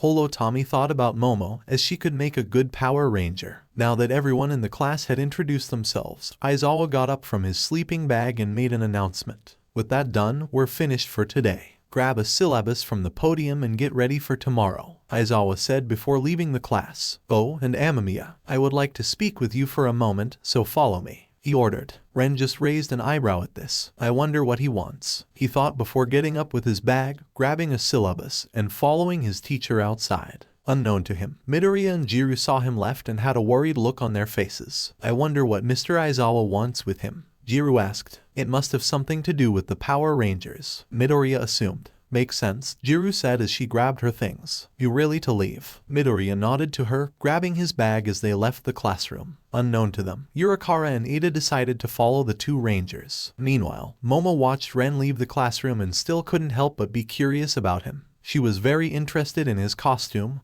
weapons, and abilities. Now after seeing them up close in person and him using different outfits, Momo became even more interested in Ren and wanted to learn more about his ranger abilities. Bakugou, who was just giving Ren the death glare the entire class, wanted to make him pay for humiliating him. What type of bullshit was this, letting a quirkless cheater into UA? All he's doing is using some stupid ass suit to make himself stronger. He didn't even have a quirk. Just the mere sight of his arrogant ass pissed him off. It was bad enough that Deku lied to him all these years about being quirkless, but now here he is, a wannabe cheater who openly admitted his helplessness, acting as if he was already a hero. There's no way in hell he was going to accept a quirkless wannabe hero in this school, but decided to wait until tomorrow to get back at the quirkless bastard and left the class in a fit of rage. Todoroki, who watched Ren leave, couldn't deny that he is strong and skilled enough to beat a pro hero, not to mention he was able to defeat a villain that multiple pro heroes had trouble with. This Ren Amamiya was one obstacle he had to clear, so he could show his bastard of a father that he doesn't need his power. UA High School hallway afternoon. Ren was currently in the hallway with Aizawa after calling him out to decide something.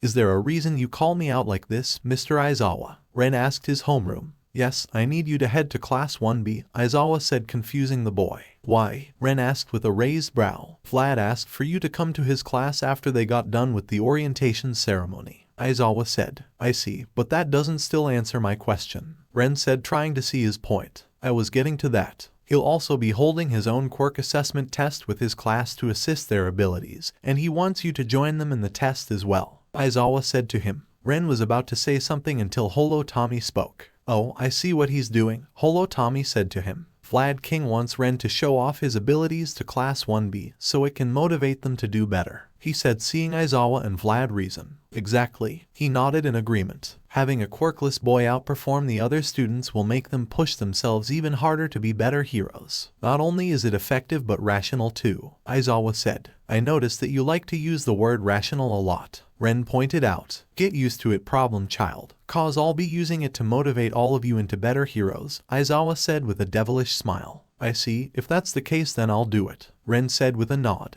He doesn't like to show off, but if it's to help create better heroes then he can make an acceptance this once. Good, then I'll see you tomorrow, Aizawa said before turning the other way to leave. Be prepared, your real training starts tomorrow, he said while walking away. You should have to Kodai's class, Holo Tommy said to his student. Got it, Ren said, making his way to class 1B. UA High School classroom 1B afternoon. Alright everyone, in your seats and be quiet, I have an announcement, Vlad King said in front of his class, standing behind a podium. The class 1B students were now in their seats, waiting for what their teacher was going to say. Okay, now that the orientation ceremony is over, we'll be heading outside to do a quick. He didn't finish his sentence when someone knocked on the door. The whole class turned their attention to the door to see what was going on. Oh, right, it must be Amamiya, Vlad said, heading to the door, opening it to reveal Ren standing there. Amamiya, it's good to see you here, Vlad King said to the rangers. You too, Mr. Vlad, Ren said to him. Mr. Aizawa informed me on why I'm here, and I'm happy that you're here, Vlad King said to him. Having you here will motivate my class to do better, so be sure not to hold anything back, okay? He whispered the last part so no one could hear him. Ren nodded to him in agreement, understanding his plan.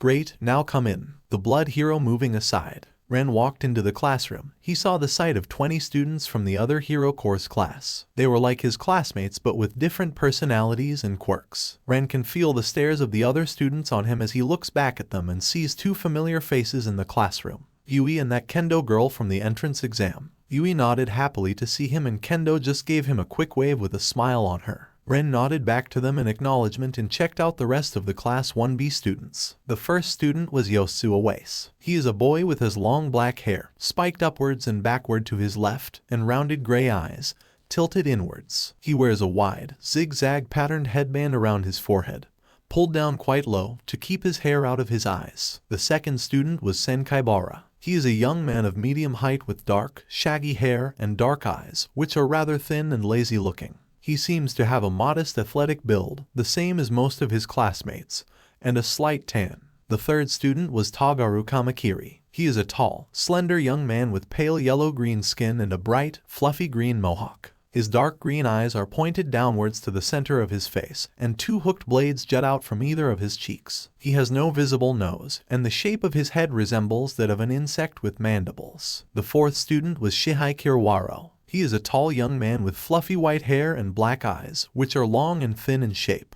His most prominent feature is his pitch black skin, its unusual color most likely due to the quirk he possesses, and his face usually holds an unsure or irritated expression. The fifth student was Kinoko Komori. She is a short girl of a rather thin build, with honey brown hair curved inwards in a mushroom-shaped bob that reaches just below her narrow shoulders. She has a long fringe that completely covers her eyes, hiding most of her face, and her mouth is notably large. Unobscured, her eyes are wide and rather cat-like, tilted inwards with rather long lower eyelashes, and her irises are a warm brown color. Kinoko's pupils are little black crosses, both together highly resembling the caps of cross-sliced shiitake mushrooms. The sixth student was Ibara Shizaki. She is a girl of medium height with green, thorn-covered vines for hair, one set wrapped around her forehead a couple of times in the shape of a cross. Because of her quirk, she can grow them at will, but she likes to keep her vines at a reasonably manageable length, just above her waist. Her eyes are squinted and dark green with long lower eyelashes. The seventh student was Jiroda Shishida. He is a tall young man with a very beastly appearance. He has shaggy, brown hair covering most of his body. He has sharp teeth and his large jaw sticks out a fair amount, with two of his lower canines poking upwards from between his lips. He also wears small, rectangular glasses with thick lenses. The eighth student was Nyaranjiki Shota. He is a chubby young man of average height, with short, ice blue hair and a round face. He has large, wide eyes with small pupils, and is usually seen looking a little sheepish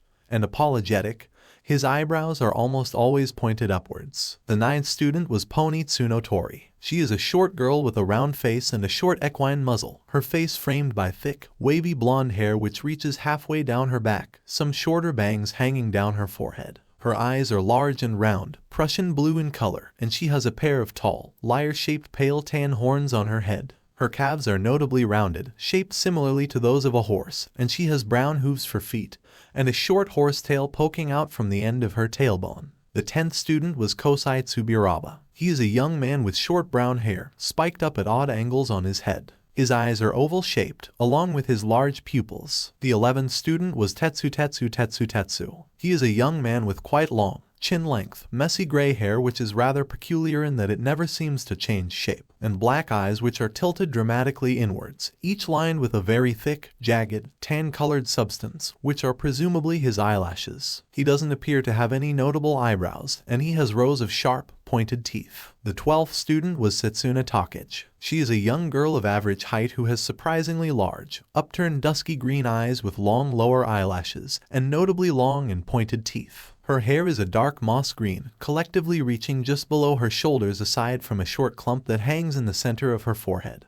and it grows wavier and thinner the lower down it gets. The 13th student was Manga Fukudashi. He is a very short young man with fair skin and a blank, pale white speech bubble as a head and neck which can change shape and display his thoughts in written form. The 14th student was Juzo Honuki. He is a pale-skinned young man with angular eyes, mid-length spiked hair of beige color, a flat nose and small eyebrows. His most unusual feature is his teeth, which sit on the outside of his skin. He has no discernible lips, giving him a skull-like appearance, though this is not related to his quirk in any readily apparent way. The 15th student was Kajiro Bondo. He is a tall young man who is large and muscular in stature, possessing very wide shoulders in comparison to his slender waist and unusually sizable hands. His skin is a yellow straw-like color, and his head is shaped somewhat like a glue dispenser with a lappet on top, along with 7 eye holes on his face from which he can release his quirk. The 16th student was Nito Monoma. He is a young man of average height with slick blonde hair, which gets shorter the further down his head it goes, styled so that it's parted to the right, his bangs left hanging over his right eye. His irises are a periwinkle purple, his pupils white, and his eyes are shaped so that they're slanting downwards towards the far sides of his face, usually left half closed. This, along with his signature smirk and head tilt, giving him a rather contemptuous look. The 17th student was Ryuko Yanagi. She is a young girl that has a chin-length, pale gray hair, parted to the left, hanging down over her eye and obscuring the majority of the left side of her face. She has dark bags under her blue eyes and a small mouth with full lips. Her hands are usually held up as high as her elbows, with her hands draped down, this gesture being somewhat connotative of a ghost. And the final student was Rin. He is a young man that has lightly tanned skin and black hair, reaching roughly down to his shoulders, which he wears in a low braid. His eyes are shaped like those of a reptile, and his irises are notably small. After gazing up all the Class 1B, Ren took his place right next to Vlad King as the blood hero made his way back to his podium, and began to speak again. Now, like I was saying, we'll be heading outside to do a quirk assessment test, Vlad King said as some of the students groaned in annoyance that they had to take a test on their first day of school. Don't complain, this is UA's hero course for a reason. We will be throwing the lot of you a number of tests over the next 3 years, and if it's too hard for you to handle, then you can just leave right now. I want to waste my time training slackers, he said to his class. That seemed to have made the entire class quiet. This guy is just like Aizawa, but not as bad. Tommy thought. Excuse me, sir. I have a question, Oase asked with his hand slightly raised. What is it, Oase? Vlad asked. Who is that guy over there? Oase said, pointing at Ren. He's just been standing there without saying a word. He wasn't the only one. Everyone except Kendo and Yui was wondering the exact same thing. Right, why don't you introduce yourself, Amamiya? Vlad King said to the Rangers. Ren nodded to him in response before speaking. My name is Ren Amamiya. I'm from Class 1A. This made most of the students gasp in surprise at the reveal as they recognized his name. Ren Amamiya, as in the dude who got first in the entrance exam. Tetsu shouted out loud. Wow, so that's what he looks like, Sen said with widened eyes. Please, he doesn't look so tough, Monoma said in a non-impressed tone. I bet he thinks he's hot shit, just because he placed first on the exam, Kamakiri said in an arrogant tone. Some of the class were impressed by Ren, while some didn't look that impressed. Ren just sighed to himself from the negative comments that some of them were making. He just wanted to go home and play his games already. Enough, Vlad King said, quieting his class. Yes, Amamiya was the one who scored the most points on the exam. And the reason why I asked him here is so he can take part in our quirk assessment test too. This confused the students. They didn't understand why a student from another class was doing a test with them. Anyway, the people that you see around you will be your classmates for the next 3 years. You better get along with each other. No petty grudges or squabbles will be tolerated here. Do you understand? Vlad said in a superior tone. Yes, sir, the entire class said. And I thought Mr. Aizawa was a hard ass. Ren thought to himself. Good that you all understand. Vlad King chuckled to himself. Now then, it's best we all introduced ourselves for a start. We'll go by your seat numbers from 1 to 20 as you introduce yourself. State your full name and what your quirk does alongside one fact about yourself. It can be about anything. Introduce is the best way to get to know the people you'll be working with for the next few years. Tommy agreed with the blood hero. Vlad King then took a deep breath. I'll start first. My name is the blood hero, Vlad King, but my real name is Sekijiro Kan. My quirk is blood control, which allows me to manipulate my own blood and use it any way I see fit. My hero costume also allows me to reabsorb my blood so I don't lose any when I use it, he said to his students. The class stared in awe at the powerful description of their teacher's quirk. Not a half-bad power if you ask me, Tommy thought. Vlad King put his hand on his chin for a moment. I also own a dog. Amamiya, you're next. Me? Ren asked in confusion. But I already introduced myself. You didn't tell them everything. Now go on already, Vlad ordered him. Ren just sighed to himself and reintroduced himself again. My name is Ren Amamiya and I'm quirkless, he said, making everyone in the room gasp in surprise except Yui, Kendo, and Vlad King. Hold up a minute, you're quirkless? Setsuna asked. Yes, Ren said in a nod. Then out of nowhere, Monoma started to burst out laughing, which got everyone's attention.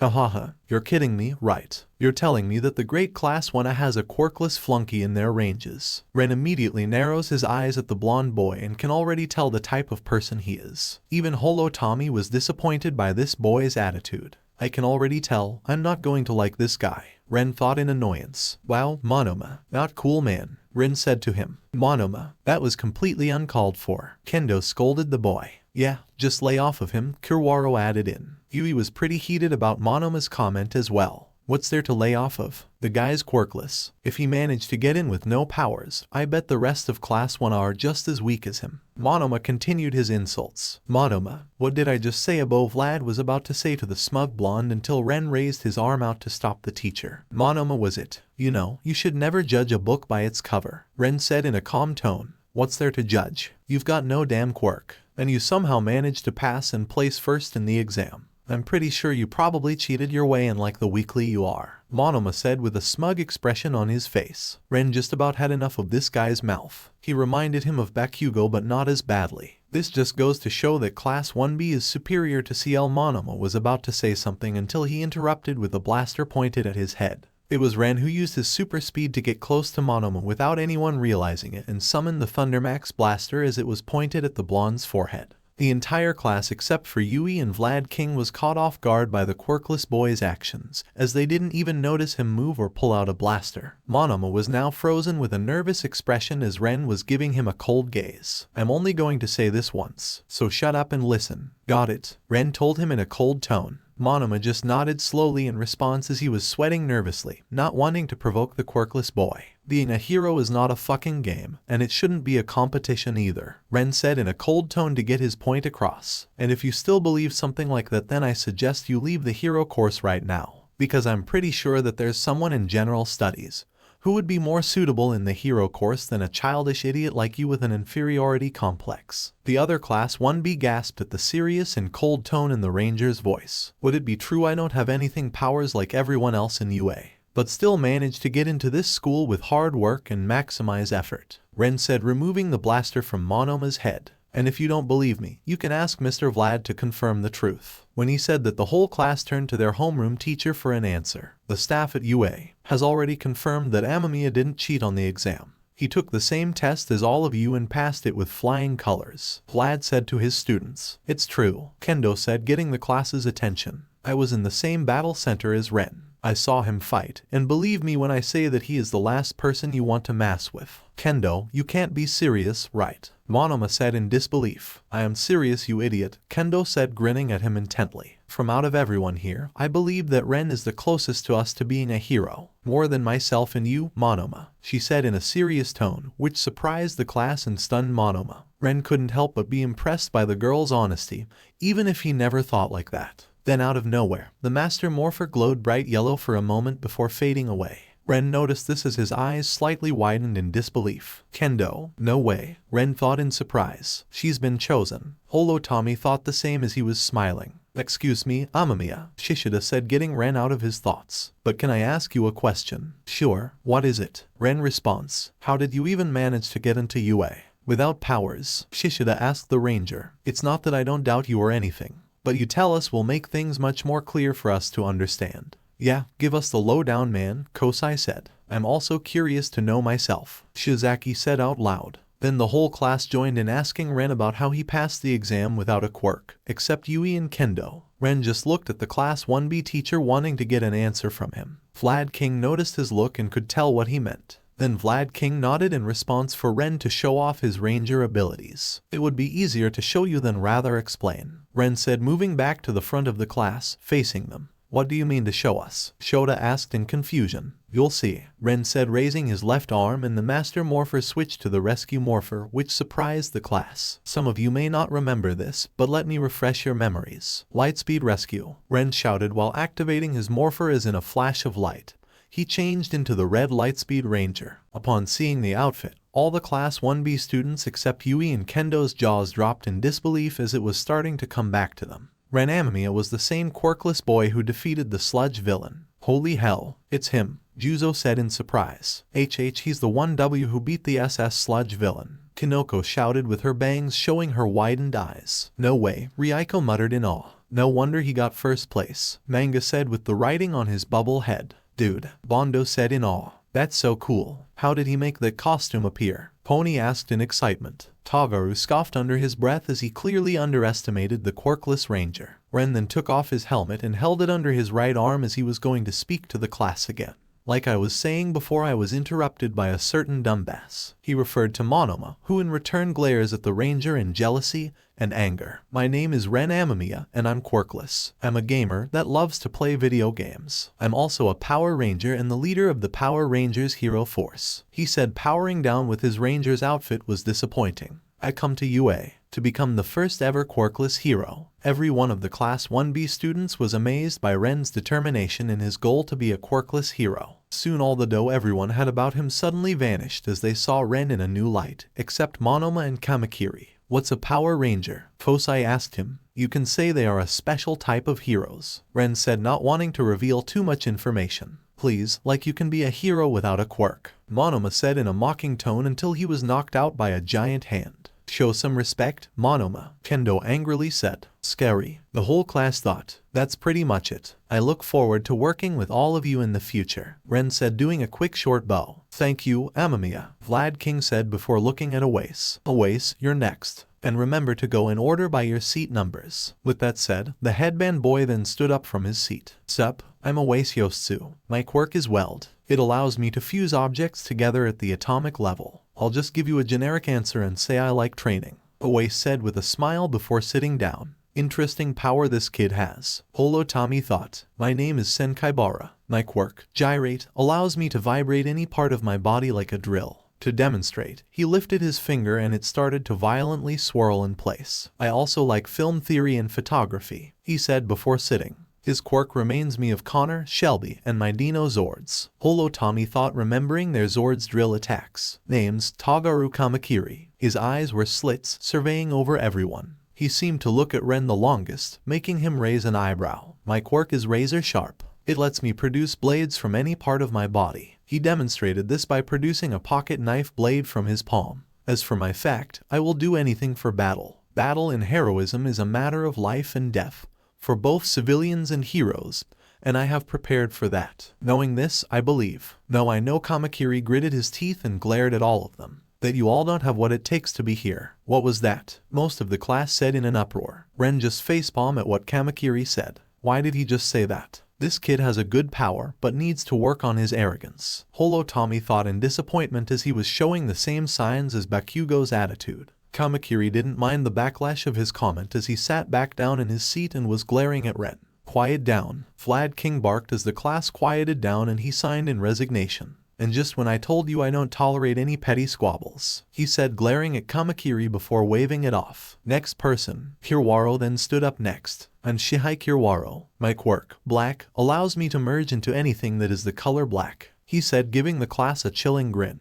I also enjoy finding out anything that is forbidden or secret. So watch out. The class shuddered at the creepy conclusion as Kiwaro sat back in his chair. Kiwaro's quirk is really impressive, and he reminds me of Takoyami a bit, Holo Tommy thought in interest. Hi everyone, my name is Kendo Itsuka. My quirk is Big Fist, which allows me to enlarge the muscles in my hands for more power. I also like martial arts, if that wasn't obvious from my quirk, Kendo said with a polite tone. A martial artist, interesting. No wonder she was chosen by the Master Morpher. Holo Tommy thought that Kendo would make a good Power Ranger, as Yui was next to speak. I am Yui Kodai. My quirk is size, which lets me change the size of any abiotic object. I don't really have much to say about myself, Yui said pretty quickly as if she wanted to just get this over with. That's Kodai for you, Holo Tommy thought about his student. I am also a Power Ranger like Ren and a member of the Hero Force Rangers, Yui said, making her classmates surprised. Wow, Yui, you're one of those ranger guys? Tetsu asked in surprise. Yui nodded. It's true, Ren said, getting the class's attention. Yui is one of us. Whoa, already on a first-name basis, Setsuna said with a toothy grin.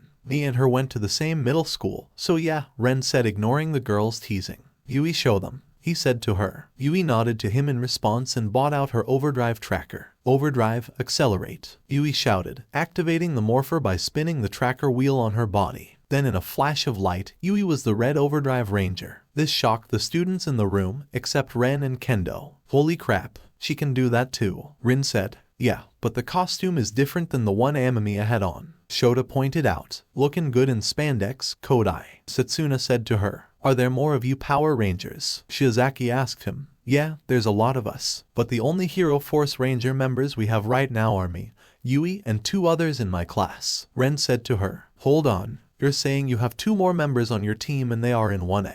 Juzo asked to get a nod from Ren. Everyone in the class was now interested in seeing the other 2 Hero Force members that Ren was talking to. So she's one of them. Monoma thought with his hand on his chin, then gives an evil smile as he is thinking of having Yui get some useful information on Class 1A, so he and the rest of his class can use it against them. If I play my card right, we can upstage Class 1A for good, and Kodai will be our ace in the hole. Yui then powered down from her ranger form and sat back in her chair, happy that it was finally over. Hey, Kodai, Ryuko said to the quiet girl as Yui looked her way. That outfit of yours looked really cool on you, she said to her with a tiny smile. Thanks, Yanagi, Yui said back to her before looking forward. Kinoko was the next one to stand. My name is Kinoko Komori. My quirk. She seemed reluctant to say anything about her power. Is M mushroom. It allows me to grow mushrooms, which is good since I happen to also like M mushrooms, Kinoko shyly said with a bow before returning back to her chair. The shy type just like Midoriya, but a very unique power. Tommy thought about Kinoko's mushroom power. I am Ibara Shizaki. My quirk is vines, allowing me to grow vines on the top of my head to attack. I am also a proud Christian, Shizaki said with her hands together right before sitting down. Her quirk reminds me of Xander Earth Magic. Tommy thought, remembering the Green Mystic Ranger. Looks like it's my turn, the beast like a student said while standing up. My name is Jiroda Shishida. My quirk, beast, permits me to alter myself into a beast version of myself. I find perusing the dictionary relaxing, and I endeavor to elevate my relationship with you all, Shishida said, pushing back his glasses before sitting. He just like Billy in some ways.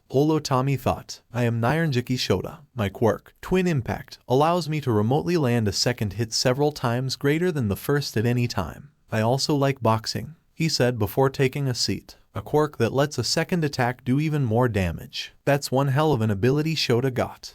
Tommy thought in surprise. Hi, my name is Ponitsuno Tori. Birthday April 1st. I'm a transfer student from America, with my home state being Texas. Pony spoke with an obvious accent. She then pointed to the horns on her head. My quirk is Horn Cannon. Horns launch from my head. Her smile turned more bashful. I love reading manga and watching anime. My Japanese isn't that good since I'm from America. Please help me learn better. She ended her introduction with a bow and returned to her seat. A foreign student. Let's hope she fits in with the other students.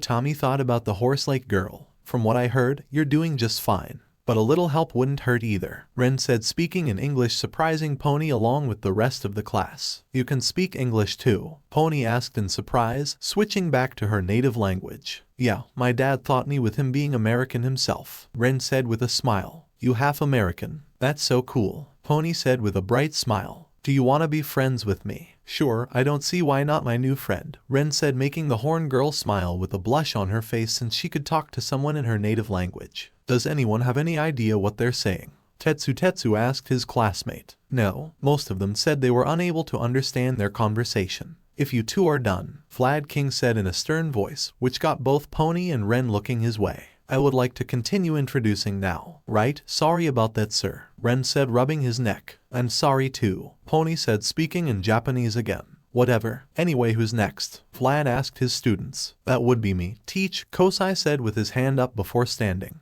Hey all, my name's Kosai Tsubiraba. My quirk is solid air, which allows me to solidify the air that comes from my lungs. I like old school superhero movies and games. He then smiled mischievously. I also happen to be better at Street Fighter than Tetsu. You wanna go, asshole? Tetsu yelled out as he stood up from his chair. I'll shove a shoryuken so far up your ass it'll come out through your mouth. Ren just slightly chuckles at this, as it was familiar with him playing against other gamers too. Teenagers, Tommy thought with a sigh as he remembered his teenage days. Enough. Vlad King apparently had enough of the argument. Just sit back in your seat, Tsubiraba. Tetsu, you're next. Kosai stuck his tongue out to Tetsu as he sent an angry glare his way. Hey everyone, I'm Tetsu. I know my name repeats, so shut up and don't ask. My quirk is steel and it does what it says. Tetsu raised his arm up and it immediately became shiny metal. His smile became fiercer. And I'm better than Tsubiraba at Super Smash Bros. Fuck you. Kosai emphasized his sophisticated statement by flipping him the bird, to which Tetsu responded likewise. Vlad King glared at them so they didn't do anything else afterward.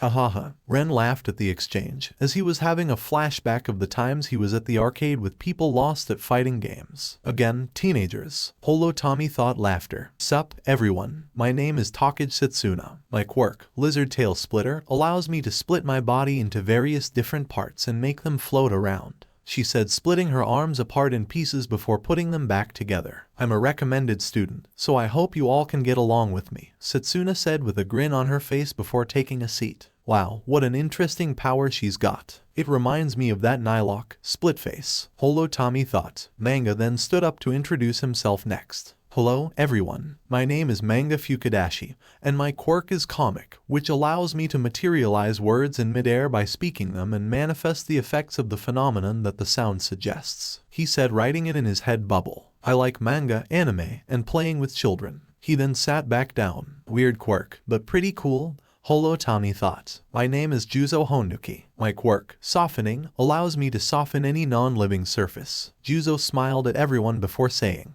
I'm also a recommended student and hoping to get along with everyone here. Another recommended student with a good power, Holo Tommy thought in amaze. My name is Bondo Kajiro. My quirk, Semidine, allows me to spray a glue-like substance from the holes in my head. I also like building and collecting small-scale models, he said, bowing to the others and sitting back in his chair. His quirk seems pretty good for capturing villains, Holo Tommy thought. Monoma stood up next with a cocky grin on his face. The name's Nito Monoma. My quirk is copy, which allows me to use other people's quirks through physical contact. I also like French food, he said, sitting down. The copy quirk. That's a useful power to have. Holo Tommy thought it amazing, even if Monoma can be annoying at times. My name is Ryuko Yanagi. My quirk Poltergeist allows me to telepathically move objects close to me. I happen to like anything supernatural. Ryuko said all of this in a lethargic tone as if she was ready to fall asleep on the spot. She's a real ghost girl already, Holo Tommy thought with a chuckle. The last one to introduce themselves was Rin. My name is Rin Huryu. My quirk, Scales, allows me to grow scales alongside my body for defense and launch them as projectiles for offense. Though I moved here from China in elementary school, there is still a lot I would like to learn about Japanese culture. He bowed before sitting. He can grow scales from his body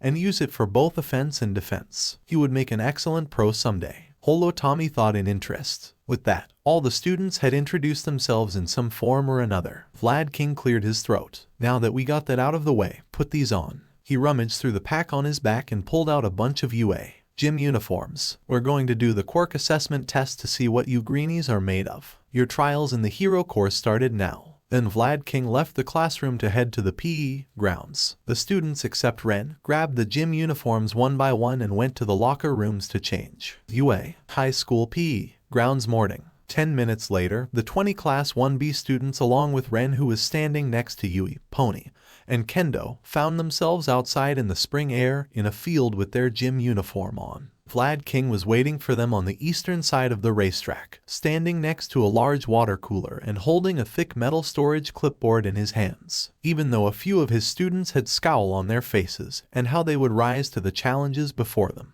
Good afternoon, Class 1B, Vlad King shouted out loud. Today, you will be doing a quirk assessment test from now until the end of school or until we finish, whichever comes first. Now, who here can tell me the purpose of these tests? He was met with silence, which, to be fair, he expected. This was their first day of school after all. But a gentle prod in the right direction wouldn't hurt them any. Several students raised their hands in response to his antagonism. 4 hands had been raised, but only one of them looked confident enough to be awesome. Vlad turned his attention to Kendo, who was one of the students with her hand up. Yes, Kendo, what's your guess? Vlad King asked the girl. Kendo replied with her teal eyes full the relaxed kind confidence. To see how well we can utilize our quirks within certain parameters, and to test our creativity under those situations, she said to her teacher. Smart girl. Couldn't have said it any better myself, Ren thought in amaze at the girl. But you left one thing out. Vlad King nodded in approval. I like the way you think, Kendo. Excellent answer. However, he turned his attention back to the class. There is one more equally important variable we are testing here today, your limitations. Without knowing them, you can never improve yourselves from where you are right now. Vlad then turned his body sideways to gesture to the area around them, to all that the field had to offer. To test our limitations, our utilization, and our creativity, we use the nationwide no quirk allowed fitness tests as a baseline. You guys are familiar with them, right? He looked at his students to see most of them nodded in confirmation. Excellent, because to perform the assessments, you will be given free reign of use to use your quirk as you see fit during all the events of the fitness test. He explained, just like Mr. Aizawa's test. Ren said to himself, what do you mean by that? Pony asked in curiosity. My class already took a quirk assessment test, Ren said, getting the others' attention. You did? Is that why we didn't see one at the orientation? Subiraba asked. Yeah, our homeroom is pretty unique when it comes to teaching, Ren weirdly said while rubbing the back of his neck. Then the class started to whisper among themselves at what Ren said, wondering what their homeroom teacher is like. Yeah, that sounds like something Eraserhead would do, Vlad King thought in annoyance, as Aizawa does those every year. Amamiya and Kodai. The class quieted down again, turning their attention once more to their teacher. Yes, Ren said, answering for the both of them. From out of everyone here, you both scored over 200 points on the practical portion of the exam, he said, getting a nod from the Rangers. Would it be alright if I use you two for the assessment demonstration? Vlad asked them. Ren and Yui figured that he would call them out first since they scored the best scores on the entrance exam. Not at all, sir, Ren said with a nod. We'll be happy to help you out in any way. Yui said in agreement. Vlad King was pleased to get the Rangers' full support. Now his plan was going underway. He gestured for them and the class to follow him to where the stationary robot remained. As they walked, the hero talked to his demonstrator. In middle school, do you two remember what your times were for the 50-meter dash? Vlad asked them. The Rangers took a moment to remember the scores they had. Yeah, it was 7.79 seconds, Ren said to him. Mine was 8.43 seconds, Yui said quietly but was loud enough to be heard. Good, that's pretty close to the national average for students your ages, if I remember correctly. They had finally gotten to the starting line of the sprint when Vlad turned to them fully, looking the Rangers in the eyes. However, think you both can do better. He then gestured to where the other robot was standing, making sure to speak loudly and clearly so that there would be no confusion whatsoever. I want you to cross these 50 meters as fast as you can. And I want you to use your quirks in any way you can think of to help you out. Just make sure you get across that finish line as quickly as possible. Vlad King's order. Those who do have a quirk, Kamakiri said bluntly in a non-caring tone as he was glaring at Ren. Dude, Kamakiri, Tetsu shouted at him. What? We're all thinking it, Kamakiri said back. The guy's weak. That doesn't mean you should say it out loud, Kendo said in a big sister tone. And he's not weak, by the way. Yeah, he did place first on the entrance exam and fought against a real villain, Pony said in Ren's defense. That alone has to count for something. Shizaki agrees with Pony. He's right, you know, Monoma said with a shit-eating grin. I mean, Amamiya is only strong when he's wearing that outfit. Without it, he's no different than any quirkless person. Exactly, he's weak without that stupid suit of his own. Kamakiri agreed with Monoma's statement. Challenge accepted, jackasses, Ren thought in anger with his hand balled in a fist. Then he felt something touch his other hand, and it was Yui who had a little concerned look on her face. You good? Yui quietly asked as she heard what Monoma and Kamakiri said about him. Yeah, I'm fine, Ren said before sighing. Just being back some unpleasant memories. He then held her hand back, which was comforting for him. Yui can tell that despite all the hard work Ren put in to get accepted into UA, people are still judging him for his quirklessness. Why can't they understand that he discovers to be here more than anyone? Yui thought in worry. Yui, Ren getting her attention. Let's go all out. No holding back, he said with a determined look to prove himself as he held onto her hand tighter. This caused the quiet girl to slightly blush from and say, with a happy expression on her face. Then the two of them got into running stances as they were waiting for Vlad King's next instructions. Are you both ready? Vlad King asked them, with the Rangers giving him a nod in response. Alright, start running when the robot gives you the sign. Runners on your marks. Ready, the robot said as the Rangers raised their bodies, prepared to run. Then they heard the pop sound going off from its gun. Kerwhoosh. In an intense, both Ren and Yui took off at a burst of speed, kicking up dust behind them and creating wind pressure as they ran. Ren disappeared in a blur as he reached the finish line first and faster than the other students could see. 0.05 seconds, the robot announced out loud. Meanwhile, Yui wasn't as fast as Ren but was still able to keep up and get a good score, finishing second. 2.01 seconds, the robot announced her score. Holy, Satsuna said in awe, stepping back. Then sudden gust of wind ruffled her hair around. Fucking Juzo's mouth opened with widened eyes of disbelief. Shit. Awase finished. His jaw dropped along with the rest of the class. Everyone looked amazed, terrified, and stunned as Ren and Yui finished the 50-meter dash in a record-breaking time. But they were even more impressed by Ren since he was quirkless. When they were done, Ren and Yui did a quick light fist pound as they complimented their own scores to each other. "Excellent job you two," Vlad King said with a shadow of a smile. At the same time, the Class 1B students' conventions erupted into excitement after hearing their results. "Dude, they scored even more than professional athletes," Sen said in surprise. "That was fast. I barely saw them move." Ryuko said. "Amamiya, that was manly as hell." Tetsu commented. Wow. And they didn't even need to use their quirks. Kinoko said with widened eyes. "I was not expecting that at all. We really can do anything we want, eh?" Shishida said, rubbing his fur. "Now this is a quality education." Shiozaki said. "Wow, she's kinda cute." Kosai said, looking at Yui. "That Amamiya sure does know how to make things interesting." Setsuna said with a grin. Monoma looked positively flabbergasted, and even Kamakiri's eyes widened in pure shock. They expected him to be weak since he was able to do all of his amazing feats in his ranger outfit.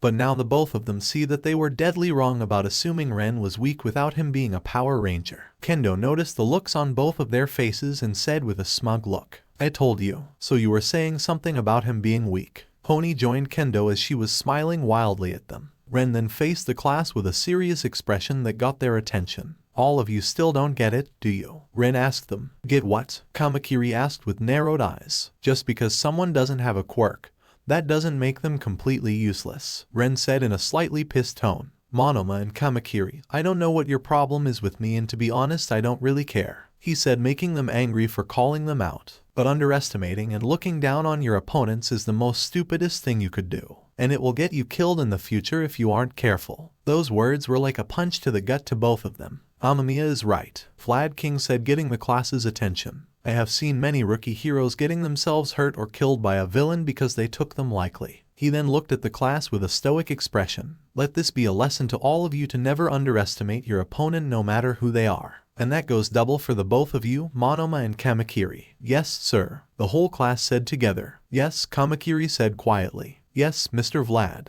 Monoma said with an uneasy grin. "Now, Amamiya and Kodai, if you'd be so kind, can you both stand back with your classmates?" Vlad said to them as both Ren and Yui walked back to the others as the students congratulated them on a job well done. "We'll be doing 8 different tests to see what your limits are around your quirk. So give it your best and go beyond your limits and go plus ultra," he exclaimed as if he was like a coach. But Vlad King did look like those coaches from movies, being well built, large, wide, pretty intimidating, and hard to talk to. "Plus ultra," the whole class shouts in sync. "It's showtime," Ren said, cracking his knocks with a cocky grin. Yui agreed with her grin. First up was the 50-meter dash. Most of them didn't have suitable quirks for this test and just did it the usual normal way. Of course, the more athletic people had faster times, but some people had quirks that were perfect for this. Since Ren and Yui already did this test, they didn't have to redo it again. Shishida transformed into a beast and just ran fast to the finish line, getting a score of 3.43 seconds. Pony ran to the finish line in a horse-like manner, having a pretty good time, better than most of her classmates, scoring 3.11 seconds. Shota, how everyone thought that he would be last, but he used his quirk to make his steps stronger and faster as he repeated those purses over and over again. He quickly made it to the finish line with a surprising time of 2.89 seconds, which wasn't supposed to be compatible with what he looked at. After seeing Ren, a quirkless student, getting a time of 0.05 seconds, and what Vlad King says about underestimating your opponents, all of the students relearned a very important lesson.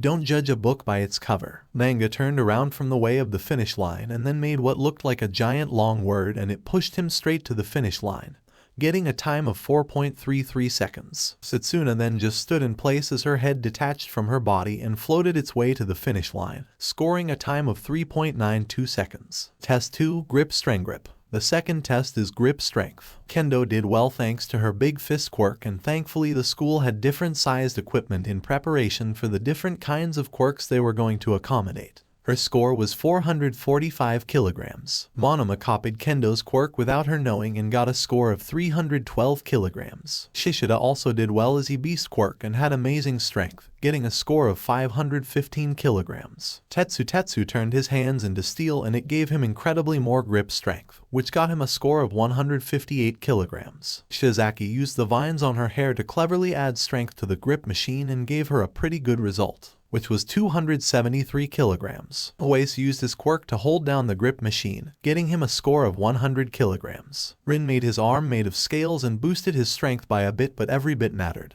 earning him a score of 179 kilograms. Bondo did the test normally and got a good score of 136 kilograms. Ren and Yui used the super strength genetic powers of Mac Hartford, the Red Overdrive Ranger, which granted him the ability to lift objects up to several tons, but his strength limit is currently unknown. He can also deliver strikes much more powerful than the average human. They gripped the machine with enough force to break it apart into pieces, which surprised the entire class with their brute strength. Vlad King watched in amazement as the Rangers displayed their level of strength to the other students, which was accruing to his plan to motivate his class to do better. Test 3. Standing Long Jump. The third test is the standing long jump. Kendo boosted her jump by slapping her giant fist on the ground, and the force propelled her to have a bigger jump. Kinoko made some jumpy mushrooms on the starting point and she jumped on it as if it was like a trampoline.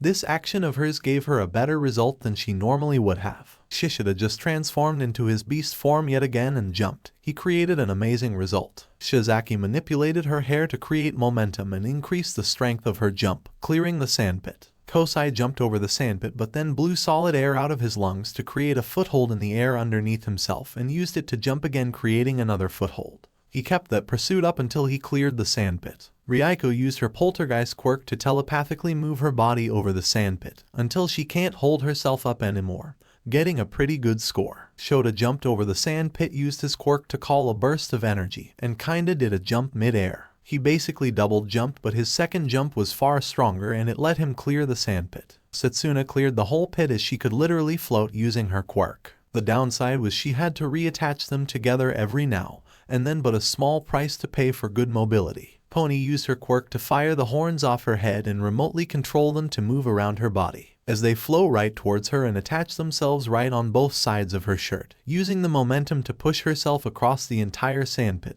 cleaning it completely. Manga created words from his bubble and it flinged him a fair bit, and he landed in a weird manner but with no injuries, just minor scratches. Yui jumped across the sandpit, clearing it with her body, slowly landed back on the ground. That surprised the whole class except for Ren, Kendo, and Vlad King. Ren did the exact same thing he did in Aizawa's quirk assessment test and jumped over the entire field at an incredible height and distance, much longer and bigger than any of the other Class 1B students, which made the whole class except Yui's jaws drop in utter shock. Vlad King just slightly chuckles at his students' reactions. Kamakiri just looked at Ren, but not with an angry look, but one of curiosity. Monoma just gritted his teeth in frustration at how a Class 1A student was outdoing everyone in his class. Test 4. Repeated side steps. The fourth test was the repeated side step. Everybody did this test pretty normally except Ren, Yui, and Kinoko. Kinoko created two soft trampoline-ish mushrooms as she bounced from one to another, just like how Minda did his side steps. Ren and Yui managed to keep up with her with their enhanced ranger abilities. Test 5. Ball throw. The fifth test was the ball throw. One by one his classmates were throwing the ball to the best of their abilities. Mostly all of them were average, but a few of them were able to make it into the hundreds. Kamakiri made a blade from the palm of his right hand. He then threw the soft ball upward with his left. He quickly placed his left hand on the base of the blade to help stabilize it and then waited for the ball to be in range and hit the ball on its side, like a baseball pitcher, earning a score of 128.97 meters. Sen used the quirk on his arm to increase the speed and momentum as it moved. Then he released the softball, getting him a score of 194.29 meters. Setsuna detached her hand that held the ball and it started to descend to a diagonal position. When she couldn't go any further, she threw the softball and returned her hand. This gave her a very surprisingly good distance of 363.76 meters. Shota threw the softball and in midair it looked like it had a sudden burst of energy and looked like it was hit twice, but with stronger force, getting him a score of 391.70 meters. Kendo enlarged one of her hands and she started spinning around, gaining momentum before releasing the softball, earning a score of 267.42 meters. Giroda transformed and simply threw the softball as hard as he could, getting 280.01 meters. Shiozaki used her vines to grab the softball, and she started to spin her hair around as it gained momentum. When she was satisfied, she let go of the ball and it flew a fair bit, getting a score of 131.40 meters. Tetsu turned his arm into steel and threw the softball. If this helped or not he didn't know, but he did it anyway since he thought it was manly. His score was 87.90 meters. Pony threw the softball normally, but the ball had a rocket booster behind it, which was one of her horns, getting 400.09 meters. Ryuko manipulated the softball with her telekinetic and flew it for a bit before it fell to the ground, getting her son a score of 173.45 meters. Rin turned his arm into scales and threw the softball. He then propelled his scales at the ball, letting it fly further, getting him a score of 113.82 meters. Yui used her quirk to shrink the softball to the size of a golf ball and then throw it with enough focus to create a large gust of wind pressure, which surprised the whole class in amazement. She used her super strength genetic powers to enhance the power behind the throw, getting a score of 1,793.89 meters. Ren was the last one to go at the test as he put everything he had into his throw, making an explosion of wind as the softball propelled towards the sky, causing amazement in the rest of the students as they were slightly pushed back by the wind pressure. When the ball landed, Ren got a score of 1,920.65 meters. The score and the power behind it made the class erupt in careers of praise as everyone was impressed by Ren's power without a quirk except Monoma, who just looked upset. Test 6, Distance Run. The sixth test was the long distance run. One by one the students who had the least among stamina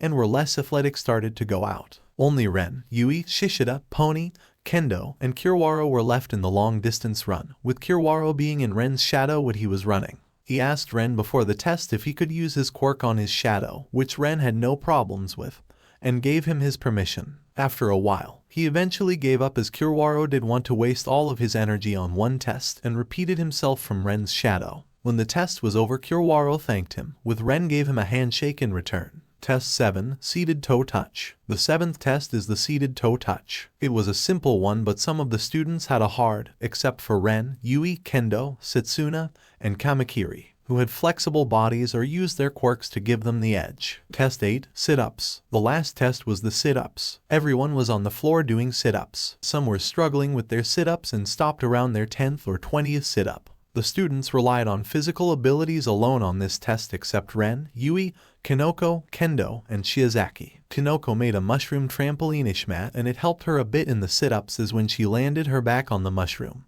it would bounce her right back up and she could repeat the cycle virtually for a long time. She stopped at 37 sit-ups when her body started to hurt from the repeated movement and actions. Ibara Shiozaki used her vines as she attached them to the wall, and it helped pull her upper body up. She stopped at 115 sit-ups. Kendo didn't have that much trouble with her sit-ups, since she was used to with her martial arts training. She stopped at 85 sit-ups. Ren and Yui were going on without much problem, as it lasted for a good few minutes until Vlad King stopped them. Everyone was surprised at how much they were about to do with getting tired. And with that, the quirk assessment test was finally over. The students are now done with the quirk assessment test and gather up to see the results. Everyone, good job out there, the Blood Hero said to his students proudly. Some of you might have noticed that you weren't even able to use your quirk in most of the tests, and some were very compatible, like Shota, Shiozaki, Shishida, Komori, Tsunotori, and Kendo. This made the said student blush slightly from their teacher's praise. Would some like Amamiya and Kodai rely on their physical abilities rather than your quirks? Vlad said as his sight was on the two rangers. Ren and Yui just quickly looked at one another and nodded in agreement before looking back at Vlad. Sometimes you have to accept that your quirk might not be suitable for some situations. The same goes for heroes, as we can't just go barging in. We have to consider our suitability in the situation. That's what this test teaches you. And just because you place low here doesn't mean you'll be a bad hero in the future. That's why we teachers are here to help you grow and get better. Use this as motivation to get stronger and better. You all did your best, and that's what matters. Vlad King said as a robot projected the standings on how well the students did on the test. Rankings: 1st, Ren Amamiya. 2nd, Yui Kodai. 3rd, Jiroda Shishida. 4th, Ibara Shiozaki. 5th, Pony Tsunotori. 6th, Tagaru Kamakiri. 7th, Kinoko Komori. 8th, Itsuka Kendo. 9th, Setsuna Takage. 10th, Tetsu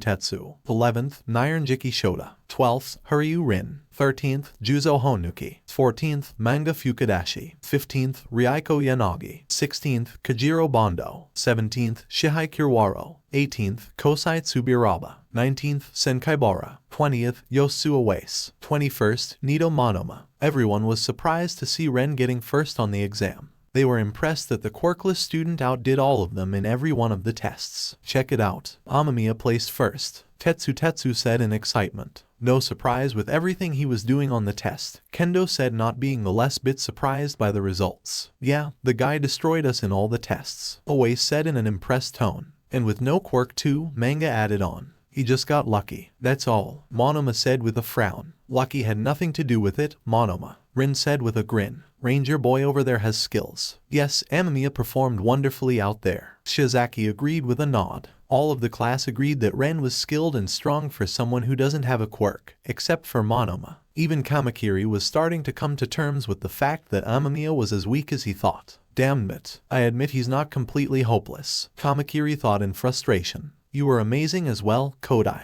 Ryaiko said to the quiet girl with a tiny smile. Yeah, you showed everyone some girl power, Pony happily said. Thanks, Yui said with a neutral tone. Everyone listen up, Vlad King yelled out, getting the class's attention. Before you leave, there's one more thing left to do. He then turned his gaze at Ren. Amamiya, you and me are going to have a one-on-one sparring match right now. What? The whole class was bewildered by the request. Ren just sighed at the sudden request and said, You and Aizawa planned this, didn't you? Yes, we did, kid, Vlad said with a small chuckle. Now morph into a Power Ranger and come at me with everything you got. He ordered the ranger.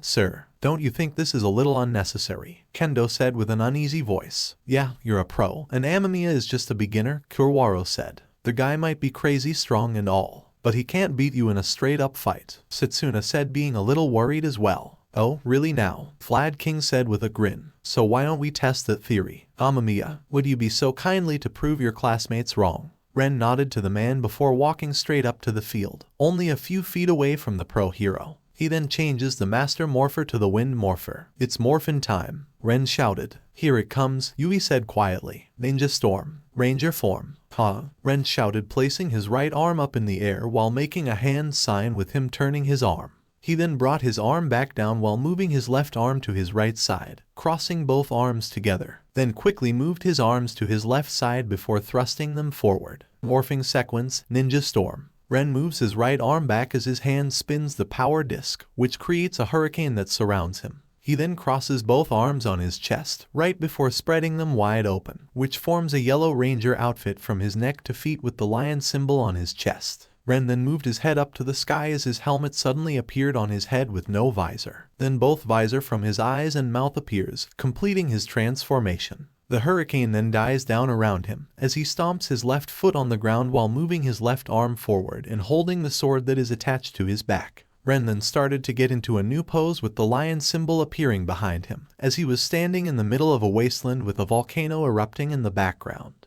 For the others who saw Ren change into his ranger form, they saw him spin some kind of disc on the device that was attached to his wrist. Then the spinning disc created a hurricane that surrounded him. When the hurricane died down, they saw him in a yellow spandex ninja costume as he started to strike poses. Morphing sequence end. Power of Earth. Yellow Wind Ranger. Ren shouted in a pose. He wore a yellow outfit with a chest symbol of a white lion surrounded by a circle. The sleeves consisted of chainmail with yellow gauntlets and white gloves. The helmet had a thin visor with a ninja headpiece surrounding it. Two small peaks that represent a lion's fang were protruding on the visor. A short sword was sheathed behind the hem. The students were yet again amazed by the new transformation. Most of them realized the costume Ren was wearing resembled that of a ninja. Wow, a new outfit, Away said in awe. He looks so badass right now, Sen said. He looks like a ninja, Pony said in amazement, switching to English by accident.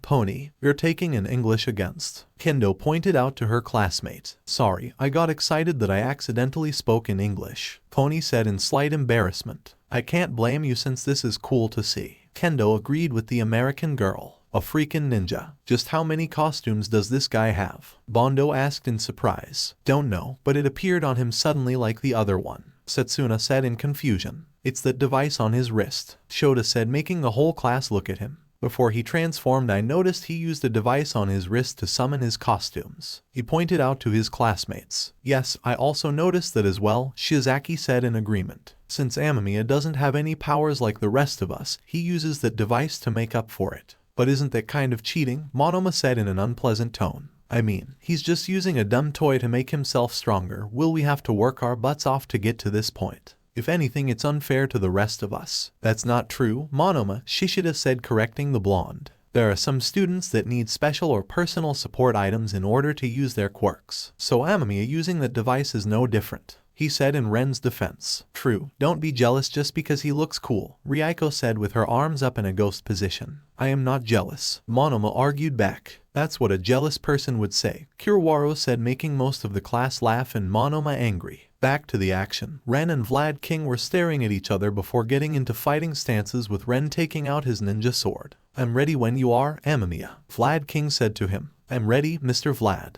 Ren nodded back. Good, cause I'm not holding back, Vlad King said before taking off at Ren in a burst of speed. At the same time, Vlad released a long portion of blood from his right arm, hardening it to attack the ranger, but Ren dodged the attack with his ninja speed and disappeared from sight, leaving Vlad and the rest of the class confused. What the? Vlad said, looking around in every direction to find Ren. Where did he go? Above up. Vlad looked up to see Ren repairing in midair from a whirlwind of dust, with him taking the sheath of his back and placing it on the ninja sword, switching it to blaster mode. Heads up, he said, firing multiple lasers blast at him. Vlad manipulated his blood to create a blood shield to protect himself, but the blasts were too strong. They broke apart his shield and pushed his back, but was able to defend himself. Ren wasn't done yet as he switched back to his ninja sword to rush at Vlad King. The blood hero in response used his quirk to made stiff blood gauntlets on both hands to counter Ren's sword strike. Not bad, Amamiya, Vlad said, throwing a punch at Ren. Thanks, Ren said back, blocking the attack with his sword before swinging back at him with multiple strikes, but Vlad was finishing them off. But you'll have to do better than that, Vlad King yelled while softening his blood for a split second before hardening it again to catch Ren's ninja sword in his blood,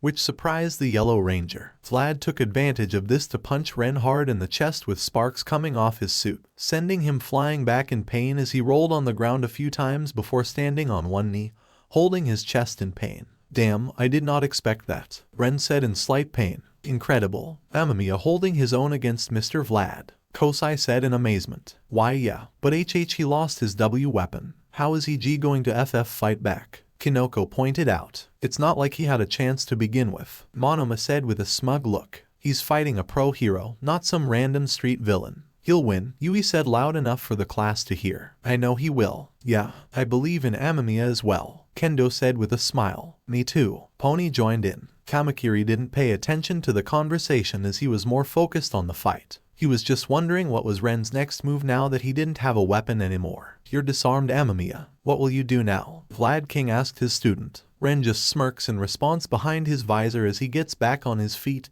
and pulls out a hammer. Lion hammer, ready to roar. This made Vlad and the rest of the class's jaws drop in surprise except for Yui. Where did that hammer come from? Everyone thought in slight confusion. Ren then slams the lion hammer on the ground, which creates a tremor that sends Vlad upwards into the air before hitting the ground in pain. Ren kept this up 6 more times before rushing at Vlad King again. I did not expect that one, either. Vlad King regains his footing to see Ren coming at him. I don't think so, Amamiya, he shouted, ready to capture Amamiya in his blood. But before he could, Ren used his earth powers and went through the ground, catching the pro off guard. He went in the ground. Tetsu shouted in surprise. Smart thinking, Ren said with a grin. Ren then re-emerges from the ground right next to Vlad King's left side, as he turns to see Ren ready to attack again and puts both of his arms up in defense with them covered in more of his hardened blood. When Ren's attack connects, he creates a yellow shockwave that sends Vlad King flying across the field while breaking apart his hardened blood. That also frees Ren's ninja sword, as he catches the blade in mid-air with his right hand. When Vlad landed on the ground, Ren used his ninja speed to get close to him, then placed the ninja sword in the ground and manipulated the ground to sink Vlad King into it. What? Vlad King yelled in surprise as he was unable to fight back with his body being swallowed into the ground. Ren stopped with Vlad King's head almost to the ground, trapping the pro hero. Ren then pointed his sword straight at Vlad's face with him looking up to the ranger. Ren's visor and mouthpiece moved, revealing his face with his saying, I win. The rest of the class looked at the scene with their jaws dropped in complete shock except for Yui as they witnessed their schoolmate defeat a pro hero in a fight. I am a seeing thing right now, Manga said in his speech bubble. No, you aren't. Amamiya beat her homeroom teacher in a fight, Kendo said in awe, as she knew Ren was strong but was not strong enough to defeat a real pro hero. He did it. Pony celebrated. He's so cool, Kanoko said in amazement. Damn, I didn't think he was this good, Setsuna said with her hand over her head. That was so manly, Tetsu said in disbelief. He sinks him in the ground, just like how I use my power, Juzo commented. That's not possible. He can't do that, Monoma said with his eyes widened in a broken tone as he was unable to possess what he had just seen. He had a good strategy when his sword was taken away from him, Shishida said pushing up his glasses. Daomon, Amamiya is the man, Oe said in awe. I knew he could win, Yui said with a tiny smile. Kamakiri just looked at Ren intensely before sighing to himself. Okay, I was wrong about him. He thought seeing Ren in a new light. Ren then used his earth manipulation to pull Vlad King out of the ground before demorphing back to his gym uniform. Good fight, Amamiya. I didn't expect you to beat me so easily. Vlad King complimented the ranger while chuckling to himself at his loss. I wouldn't say it was easy, but I learned a lot from our spar, Ren said with a smile. Happy to hear that, son, Vlad said to him before facing his students. As you all have witnessed, Amamiya here is on a completely different level than all of you right now and he's quirkless. If you want to catch up to him then you'll have to work 10 times harder so you don't get left behind. Do you all understand? He said to his students in a serious tone. Yes, sir. The whole class said to find a new motivation to get stronger. Good, now that's it for today, Vlad King said with a nod. Everyone head back to change, then grab a syllabus from the classroom, and then you can go home, he said walking before giving a thumbs up at Ren for doing a good job. Ren nodded back in response as Vlad left the field with the other students approaching him, asking him all sorts of questions about his ranger abilities. Okay, you guys, give him some room, Kendo said calming the class down. He can't answer you if you keep firing questions at him. Thanks, Kendo, Ren said to the big sister of the class. No problem, Amamiya. Kendo smiled at him. That was really impressive. I didn't think you would beat real pro heroes in a fight. Really, it's not like it's a big deal, Ren said. What do you mean it's not a big deal? You beat one of the best heroes in the country. This not something a hero in training can do, Oe said with a grin. Yeah, you were so manly out there with your ninja moves. Tetsu complimented him. Like I said, it's not a big deal. Anyone could have done what I did.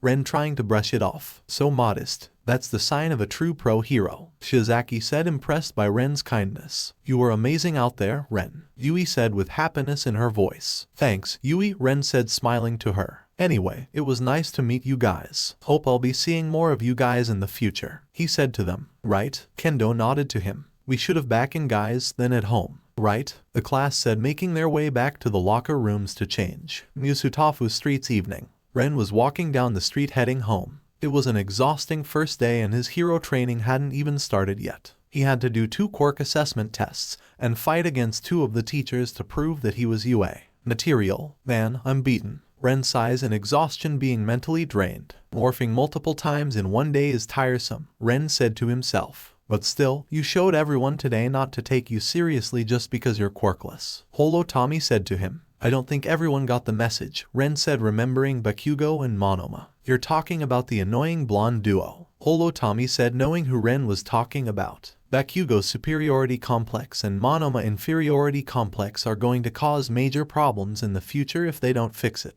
Bakugou's superiority complex makes him impossible to like because of how he thread other around him like they don't matter, else quirkless people. Monoma inferiority complex will keep him from working with him and his classmates because to him, he thinks his class is second best to class 1A, which is not true. It's like they don't understand the meaning of working together. I know, they think that being a hero is some kind of pissing competent. But there will come a time where they're going to need some help from the people they don't like. And if they don't accept their help, Ren said to the AI, before he finished his sentence, then their actions will not only cost them their lives but also the lives of those around them, all because they couldn't swallow their own pride.